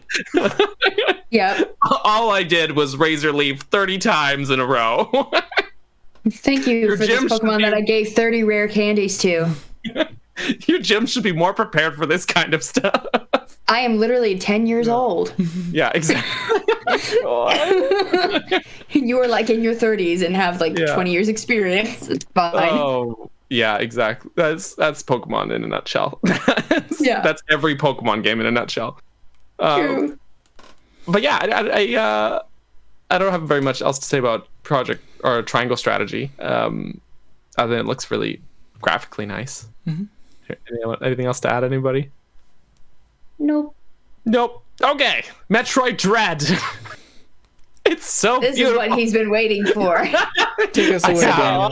I barely I didn't really see anything about it. I just saw it was there, so I was excited for everyone else because I didn't expect us to get more information on it, considering it's coming out in like a few weeks. That's exactly why we get more information. They're really trying to market this game. But there were some things that I think we'd seen already in other trailers, but were really neat to see here. Like they explicitly showed Samus doing a technique called shine sparking, which in other Metroid games is like an optional technique that you can kind of learn to do, but it's kind of tricky to pull off. But here they're just out the gate showing Samus do it, which makes me think that they've built. There's also another trailer we've seen where Samus is like doing her speed booster move and then also wall jumping, which you can't do in other Metroid games. So I feel like they're really building this game around a lot of mobility options, which is really cool. Plus, Kraid is in this trailer, and he's ugly. He's a really ugly boss. So I'm beyond hyped for this game. They showed a lot of different environments and the different like levels and stuff or different areas that are going to be in this game, and it's really good to see because one concern I had at E3 was the level variety. Seemed like it was going to be rather lackluster or concerningly samey. But this trailer put those fears to rest. Absolutely. They showed, this big underwater region, this very like industrial factory area, jungle area, fire, lava place. So like all your, usual different distinct zones, but they all look so gorgeous. So I'm very excited. I'm psyched up for this game. Neato. I think it is Neato Burrito. I think this Metroid game could end up being like the best selling of the franchise because it seems like I think it's on track. Yeah, Samus Returns seem to bring in a lot of new players, and then the announcement logo of Metroid Prime 4, and then this being the first actual Switch HD Metroid game, and it being one that long ago many people were sad that it got canceled. And then and then the second thing is, did you notice, because from the first trailer and screenshots they released, the newer ones had graphical improvements? Yes. Did you notice the game looking I didn't notice better? Not as much in this trailer, but I mean, probably I don't know, I feel like by this point the game comes out in like 2 weeks, so they've probably finished tweaking stuff. Like the time between E3 when they announced it to like that trailer 2 weeks ago, that gave them some time to sort of like fine tune and polish some of the graphics. But now it's like it's too close to release date. I don't think they're going to do anything else to work on the game. But usually the last week or so they're just doing new artwork and bug hunting. Yeah, yeah, exactly. Just like some of that fine tuning stuff. But it's it just the environments look really gorgeous in this. And by the way, you're saying about the Metroid Dread selling well. I think it's already like I think it's on track to be the best-selling Metroid game, because the last best-selling Metroid game before this was Metroid Prime back in 2002, and that didn't even sell 3 million units. Metroid is notoriously not sold very well, but this is already, I know, it's been topping charts basically since it was announced. I'm trying to find on Google. Did you get the limited edition sales data? But I did not. Pre-orders sold out very fast of the limited edition stuff, and I was very upset about it. I can't find exact sales. There's Japanese pre-orders available earlier when I looked. Okay, well, I'll have to check that out. I even came across some weird Japanese store that had Age of Clams collector's edition with the paraglider. Oh, really? Okay. Oh, dang. I might have to try and find that and upgrade my stuff here. But yeah, I'm kind of surprised at just how heavily this game, if I'm being honest. It looks like as well we hear in the trailer a lot more of Adam speaking, which is neat to see, but his voice is absolutely eerie and creepy. And for those who don't know, Adam is an AI that is kind of Samus's companion. But in Fusion, which is his first appearance as an AI, it's a GBA game, so it's just text. So I kind of had like this idea in my head, I guess, of how we should sound, and this is pretty different from that. But in like a creepier way almost. So I don't know how to feel about that. But the real question, Daniel, it's cool to see voice acting in Metroid. Do you have room on your shelf for the new amiibo? I'll make room. I will make room. This is Daniel we're talking about. I'll make room. No, I've actually recently shuffled. Can't see, but I actually did recently shuffle around a bunch of my amiibo just to make room for the Loftwing amiibo, which is here, so I could put her Zelda and the Loftwing beside Skyward Sword Link. I love that they need to be together. So I love that you had dozens of amiibo clearly visible, and you still had to move out of the way to get the rest of them. You know what? I feel like I should change my setup, because when I'm sitting normally, the amiibo that are mostly Mario amiibo, and my Zelda ones, which I think I'm a little more proud of, are kind of hidden from view. So it's there is that. But I know exactly where I'd put the Metroid amiibo, which is right. Well, I would basically, anyways, it's right there, because I have the Splatoon ones there. My Metroid at least, if I had it. At least you're not one of those criminals that Returns open ones their there. amiibo. Well, the thing is, I have a lot of opened amiibo on the taller shelves here, including my Wolf League one. But actually, what I did recently, because I have a bunch of amiibo that I have boxed up and I wanted to use, is I recently bought a bunch of amiibo, and I'll tell you a funny story. Is they're really nice actually, but they're not official. In all of the years since Breath of the Wild came out, I have never been able to summon in the Big Goron sword through amiibo scans. And after the day after getting these amiibo cards with this one, I actually did manage to scan it in. And then also, since Breath of the Wild's come out, I have only successfully scanned in through the Ganondorf amiibo, the sword, the exclusive sword is called the Sword of Six Ages. I've only ever scanned it in one time in like 4.5 years. Wow. Have I gotten it to spawn? And then since getting these amiibo cards, I have 2 now in my inventory. I I scanned it in 2 days in a row and got the sword, and I was like, "Are you kidding me?" So anyways, that's Have fun. you ever tried scanning all of your open amiibo in Breath of the Wild on stream? You did that once, didn't you? So not on stream, but I have scanned them all in. And any non-Zelda ones will work, but they'll just give you materials like food. Mm-hmm. Yeah. And any Zelda ones will give you a chest, except the Loftwing amiibo does not. The game does not recognize it as a Zelda, which is ironic because it's literally the character Zelda. So just review materials. Instead of Loftwing in Japan, they're Loftbird. Loftbird. Yeah. Checks out. Also, Daniel, do you think, which it might be obvious because of how well it's done with pre-orders, but do you think shortly after Dread comes out, there will be DLC announced? I don't know. The thing, it's been so long since the last Metroid game that like when the last Metroid game came out, DLC just like wasn't really as popular a thing, especially not on Nintendo's radar. So like I don't know what DLC in Metroid would even look like. You know what I mean? Like I don't even know.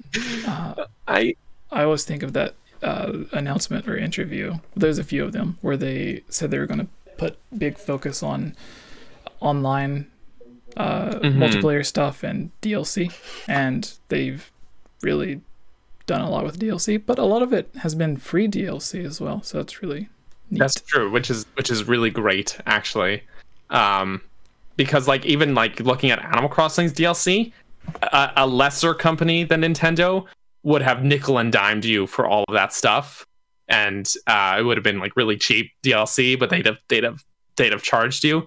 And Nintendo, you know, if you look at games like Animal Crossing or Splatoon, they just churn out the DLC and it's all free, and it's great. Yeah, so that's great. But yeah, I have no idea about Metroid getting DLC. But speaking of online stuff, that's a great segue, Jesse.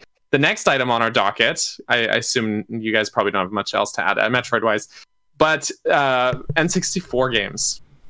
How much more do we have to continue after this? After this, there's the N64 stuff, and then a bunch of games I don't think about, and then Delta and the Mario movie and Splatoon. Yeah. Mario movie, Splatoon. Oh my gosh. Deltarune if you want to talk about it. So, I mean, they're Bayonetta. They're late on Deltarune. The part 2 came out a couple days ago. So yeah, it sucks to suck, Nintendo. Oop! But it's free if you have part 1 on Switch already. I do have part 1. I just want to say, nice that it's free. Free stuff is nice. I love that the ideas we discussed about like Ocarina of Time and Majora's Mask and the other N64 games coming because of the controller and N64 online, right? And the multiplayer games getting the online stuff. We've seen Mario Kart and Star Fox, and I think those were 2 games that we mentioned. And Winback, they're bringing Winback. I'm so excited. I loved Winback when I was younger. What is that? Winback? Oh yeah, that do show. What is Winback though? Yeah. It's such like a random game to put in like there. A first-person shooter. Wait, but is it a good one? I loved it when I was younger. Banjo-Kazooie, but it's not coming at launch. Okay, so was Tooie had multiplayer? Did Kazooie have multiplayer? No. Oh. But, no. Okay, what I'll read is here's the list of games that they are launching with, which is Super Mario 64, Ocarina of Time, Mario Kart 64, Winback, whatever the heck that game that Kayla's excited about, Star Fox 64, which I'm really excited about actually, Mario Tennis, Yoshi's Story, another great one, Dr. Mario 64, and this last one, it's I have no idea what it's called. It's literally the titles in I think it's Japanese. Pronounced Banjo-Kazooie. No. I'm talking about. Okay. Then they're giving us a bunch of Sega Genesis games, which there's some good ones. Like Sonic 1 and 2 and Rise Star and Echo the Dolphin and Fantasy Star. So some good ones there. And then they're coming out. They have some planned future releases, which include Majora's Mask, Mario Golf, Pokemon Snap, F-Zero X, Kirby 64, The Crystal Shards, Paper Mario, and Banjo-Kazooie. and I assume Banjo-Tooie probably won't be far behind, but they haven't confirmed it. So it's a smaller lineup than the NES and SNES ones were at launch, but these are bigger games, and I think these are all, with the exception of Winback, which I have no idea what the heck that is. I think these are all. But Kayla's excited, so it's probably online service. But these are all quality titles. Like, there's nothing really to scoff at here. I probably won't play Mario Tennis or whatever Shinobi 3 is, but you can play Majora's Mask the way it was meant to be played. This is true. And we predicted, we were talking about this just last week, I swear, on the podcast, the N64 wireless controller, because we talked about this extensively about, like, the button mapping might be, like, problematic or complicated. But there you go. Problem solved. $50. Optional. $50 wireless N64 controller. And I've seen really weird mock-ups of someone who had, like, Joy-Con style N64 controllers, and it was like, how would this look? And it was just one of the handles on one side and then the other two handles on the other side, and then one had it split down the middle of the handle, stuck on both. It was really, really weird. I don't like that. Yeah. The thing is, like, I'm really glad that they kept the authentic N64 controller design, because as janky as it is, like, if you look at, like, I have a lot of nostalgia for it. Obviously, I love the N64. I have, like, 4 or 5 of them behind. 5 N64s on the shelves behind me there. You got a rainbow of them. I do. I love them. I've been trying to collect all the colors. But like, if you look at it objectively, the controller is not a good design. It's frankly not. It works. But the thing is that the games were designed around that controller. They knew what buttons they had to work with. And so it works. Some games could be translated. I think Star Fox would be fine. Mario 64 doesn't use too many buttons, and the C buttons are just cameras. So, you know, we've played it on Switch with All Stars. It's fine. But I really think the Zelda game... fine? Sorry. It was fine. Yeah, it wasn't great, but it was fine. Mostly the camera. But things like Zelda and Banjo-Kazooie really make full use of all those buttons. So I'm just really glad that they're doing this with the controller. But I'm going to stop talking so you guys can get a word in here. I'm so sorry. I was going to say something, but I forgot. This is the podcast that's run by Kat Bergerson. Apparently it is today. I'm so sorry. Game over Jesse has stepped down because he had a bum cinnamon bun from McDonald's. A cinnamon bum, you might say. No. Yeah, never mind. Honestly, like, the biggest thing about all of this is how cool it is that we knew this was coming. We've spoken about it so many times, and just for it to, like, happen on a direct finally, it just felt so satisfying. So I was like, oh yeah, I remember when we talked about that on the podcast. I feel like all high and mighty up here on my Chewbacca. You manifested Wario into the world of the Switch, so you can give yourself a pat on the back. Every now and then, I have a daydream that they make a Waluigi game. What would that be, like an adventure game, or like what kind of game would that I don't know, but I daydream about a Waluigi game often. It would be developed by Vanpool, the same team that made the Tingle games. Gosh. But yeah. Okay. Looks great. Super excited. Curious to see how much the Nintendo Online price is going to change. Not that I'm paying for it currently, but... Yeah. Did it not say how much it was going to... Yeah, wait, aren't all 3 of you guys under my membership? We're a family, right? Like, it literally came to my mind. I was watching it, and like I said earlier, I was gonna skip it. I was like, oh, Nintendo Switch Online, and then my thought was, well, maybe there's the Game Boy stuff. Maybe that'll happen. And then I was like, nope, even better for me personally anyway. And one of my thoughts was like, oh gosh, like how is it gonna be? Is there still gonna be like a family plan with the expansion or whatever?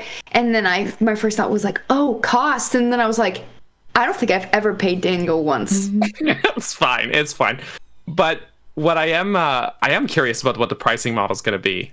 And I think this is even something we were talking about last week as well, was like if they would charge more to get access to these games or not, which seems to be what they're doing.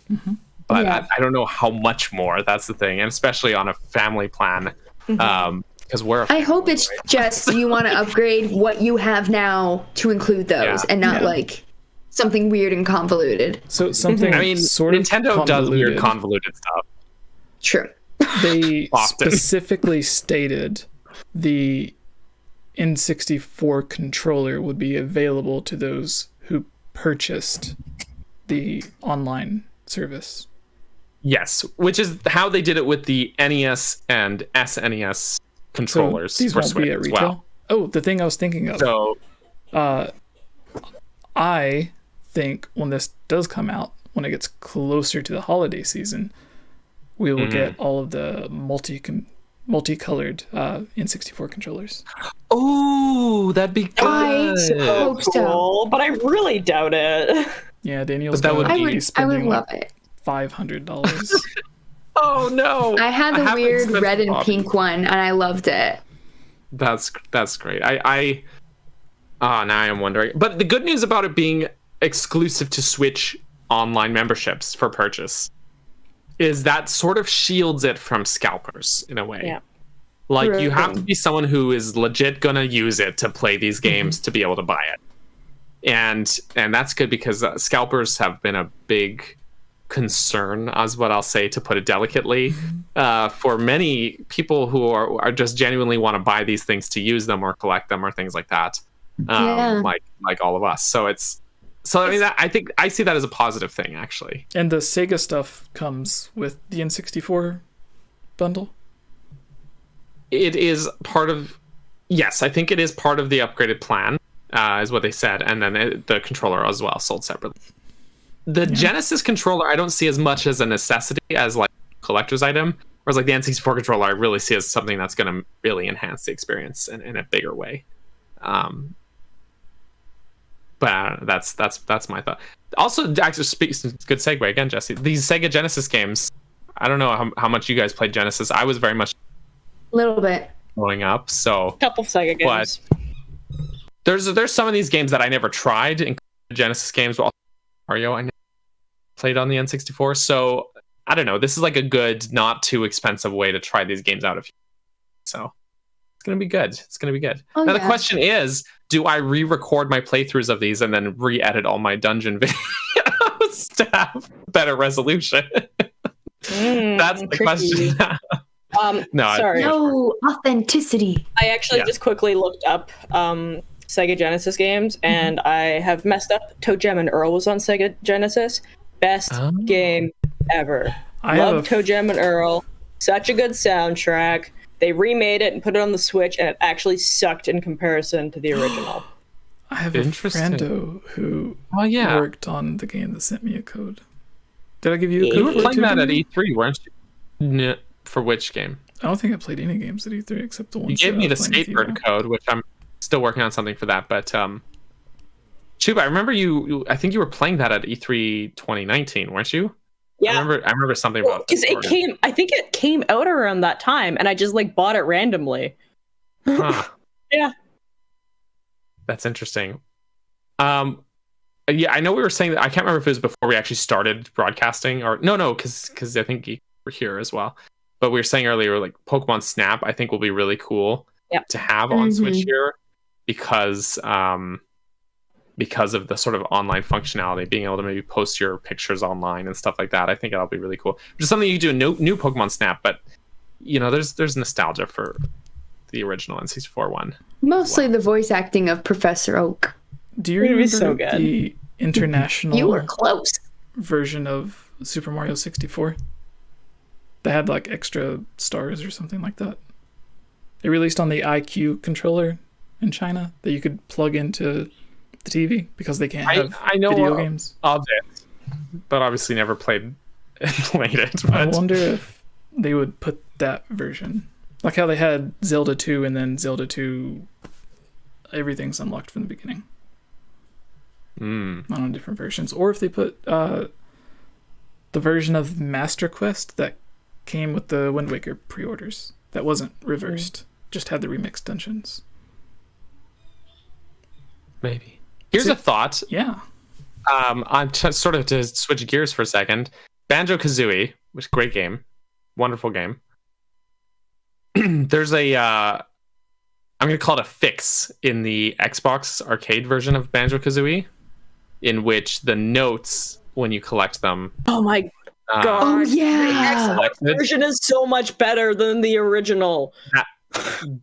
I have to wonder how forgot about authentic this is gonna be. Are they gonna make it like the N64 version in which the notes? Oh god, it's gonna be the original. Everything. Well, I think it probably is. will be. I don't the think they're original. putting any work into this. I think they're doing a straight port. 2 things. One, the extra money has to go somewhere. And 2, if they went in to add online multiplayer to a bunch of these games, I think they could at least take 2 seconds to, like, since they already know how they solved that little bug, it wouldn't be that hard for them to go back in and resolve Bug, it. I think they just hated us. No, yeah, it was on purpose. Yeah. So was the Skyward Sword bug. It was. Nintendo 64 was the era of hating yourself game. Like, This is true. Nintendo was Jet Hand. 64 was cutthroat. Jess, have they confirmed that these games are going to have online multiplayer though? Like these N64 games? I think they mentioned Did they it, actually confirm that? Okay.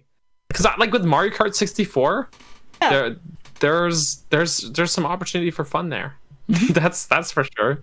Oh yeah. Also, real talk, guys, we're coming up on 9 p.m., which is an hour before my bedtime. So I would like to wrap up eventually because I need to get ready for bed. Let's move on then. Yeah, Mario Kart 64 would be really fun to do a thing with. So we'll just skip forward, I guess. There's some other games like ActRaiser, which I thought looked a little weird.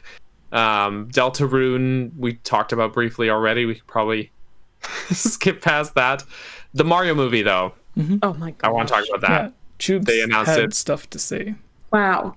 I think Did I have stuff to say? You seem to be the think- most emotional that I've ever seen you. First of all, Do you just mean in general? Why would Chris Pratt be the? I'm assuming this is voice acting. Yeah. For Yeah. Mario, like that doesn't make sense. Does anyone even like Chris Pratt? Sorry, They have Charles Martinet. but he's I do just like Chris Pratt, but Charles not Jurassic Martinet. World. I think He is just cameos. yeah, I think that'll be like Yeah. Waluigi and other stuff. Yeah. No, that's the Probably. thing is that like they have the defining voice of Mario. The man himself That's what's was weird. brought Mario to life for decades. They have that man sitting in their back pocket, and they're like, Chris Pratt, and that just feels like a wasted opportunity to have had, like, to actually have brought Charles Martinet in to bring more life to this character and to let him have fun with it. And like he's defined Mario for so long, you know, and it actually is kind of heartbreaking for me that he didn't get the role. Just because they probably wanted a big name grab, like they wanted the name recognition. I don't know. Was it Charlie Day? Was his name? Yeah. For Luigi. Yes. Also choice. very interesting. I am most stoked about Jack Black being Bowser. Yeah, Jack I think, Black was super I cool. think That's a that good Jack choice. Black is so over the top and just so good at what he does. And I just think about like Jack Black, he's a nerd. I don't know about these other actors, but Jack Black is a big nerd. He has his own YouTube channel, I think which he was is basically at E3 set up. when we were there. He was at E3, and he goes under 𝗵𝗃𝗃 Games basically for his kids to like learn how to do video editing. And I just think that's so cool. So I love having like a big nerd like Jack Black. I imagine like he probably grew up playing Mario, and he's probably so stoked on being Bowser. Oh yeah. He's just so over the top. I'm so excited. I think Jack Black's the one casting choice in here that I'm like 100 with. Yeah. Fair. Anya Taylor-Joy. I have no idea who she is. Embarrassing. Me either. Before. Charlie Day seems like an interesting, like a weird choice, but okay. Very weird. Like I can see it going well. I'm really interested how Keegan-Michael Key is going to be as Toad. As Toad of all characters, because that's just like such a like an out there choice for Toad, who's normally like this very high pitched, raspy kind of voice, and you've got, well, that's just not who Keegan-Michael Key is. So, but also Seth Rogen as Donkey Kong. Oh my gosh. Yeah, I love that we what have the like heck? our token pothead Canadian. He's repping my hometown. So He's showing up as Donkey Kong. the one thing that grabbed my attention was like there's a little slight towards the end when Miyamoto said something like he's excited for Mario to finally take that step across platform mediums or something like that, from video games to TV or movies, and it's a new experience for him. And I was thinking, they had the old movie, and they had the various cartoons, and he's just like ignoring it completely. And then that's totally a Nintendo fashion to like just pretend it doesn't exist because they weren't the ones involved to make it, right? Yeah. And they had the cameos in Wreck-It Ralph. Bowser's in the group. That's true. Oh, that's a good point. Yeah, Bowser's in that movie. A good, interesting point is 𝗵𝗃 𝗚𝗆𝗆 he actually recently already revealed that he was as Spike, but we didn't know if he was we were confused from Wreck-It Crew or the like bad guy Spike who like pulls spiky balls out of his mouth and throws them at you. But based on the little icons that they get beside their name in the casting things, we could tell that he's Foreman Spike from the very old Wreck-It Crew game, which is an interesting choice. Also, Fred Armisen as Cranky Kong. I'm very curious about that. It seems very funny. But the fact that Charles is relegated to like a cameo role that we don't even know what it is, I feel like I think it's someone in Discord, 𝗏𝗏𝗏, I think, said it was like Nintendo's attempt to be like, don't be mad. But I don't know. I wonder if they're trying to do like the same thing that Marvel movies did with Stanley. Yes, sorry, I forgot his name. I knew it started with that. As soon as your eyes went wide, I'm like, he does not know his name.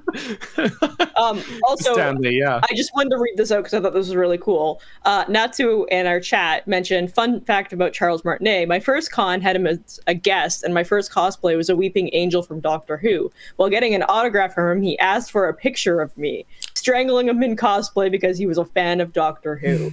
And I think that is so cool. So funny. That's amazing. That's amazing. Wow. My Waluigi costume, I went with a Wario because Charles Martinet was supposed to be there, and he ended up not showing up to the con that day. And so that's why I was Waluigi, because I thought I was going to meet him that day. I think maybe it was Daniel. I think we spoke to him at E3 and asked for a picture, but he was on his way to he was too busy. The important people. Oh yes, that's right.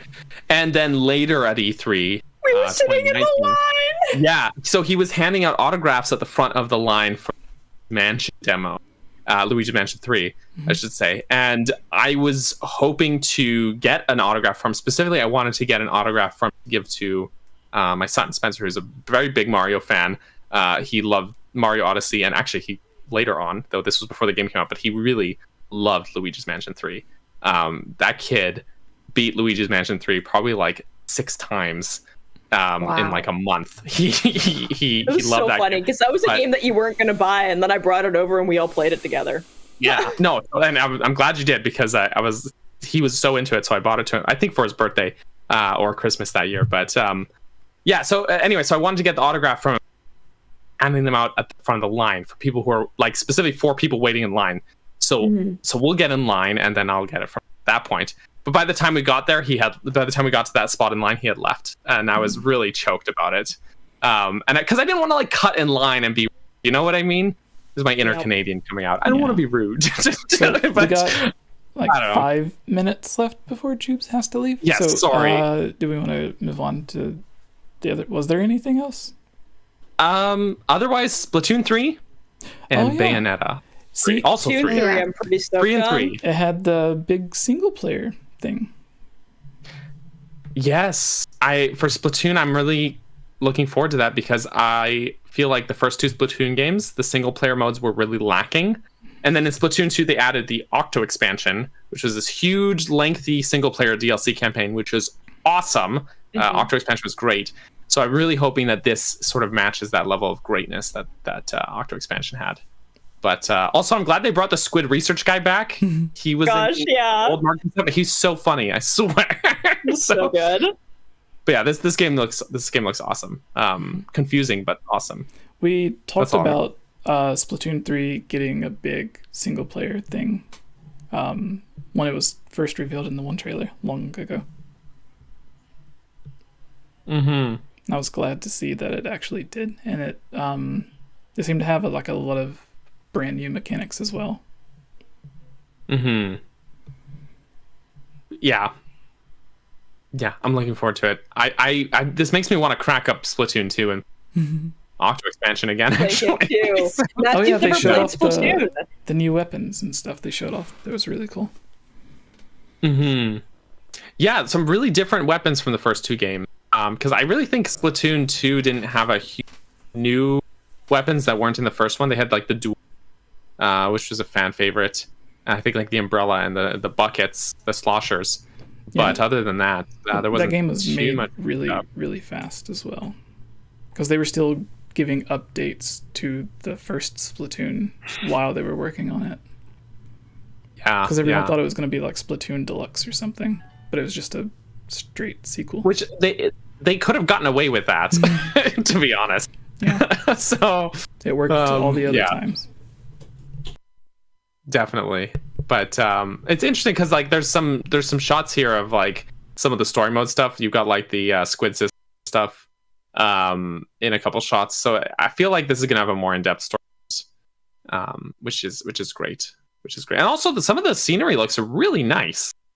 Like really nice graphically speaking. Really nice scenery.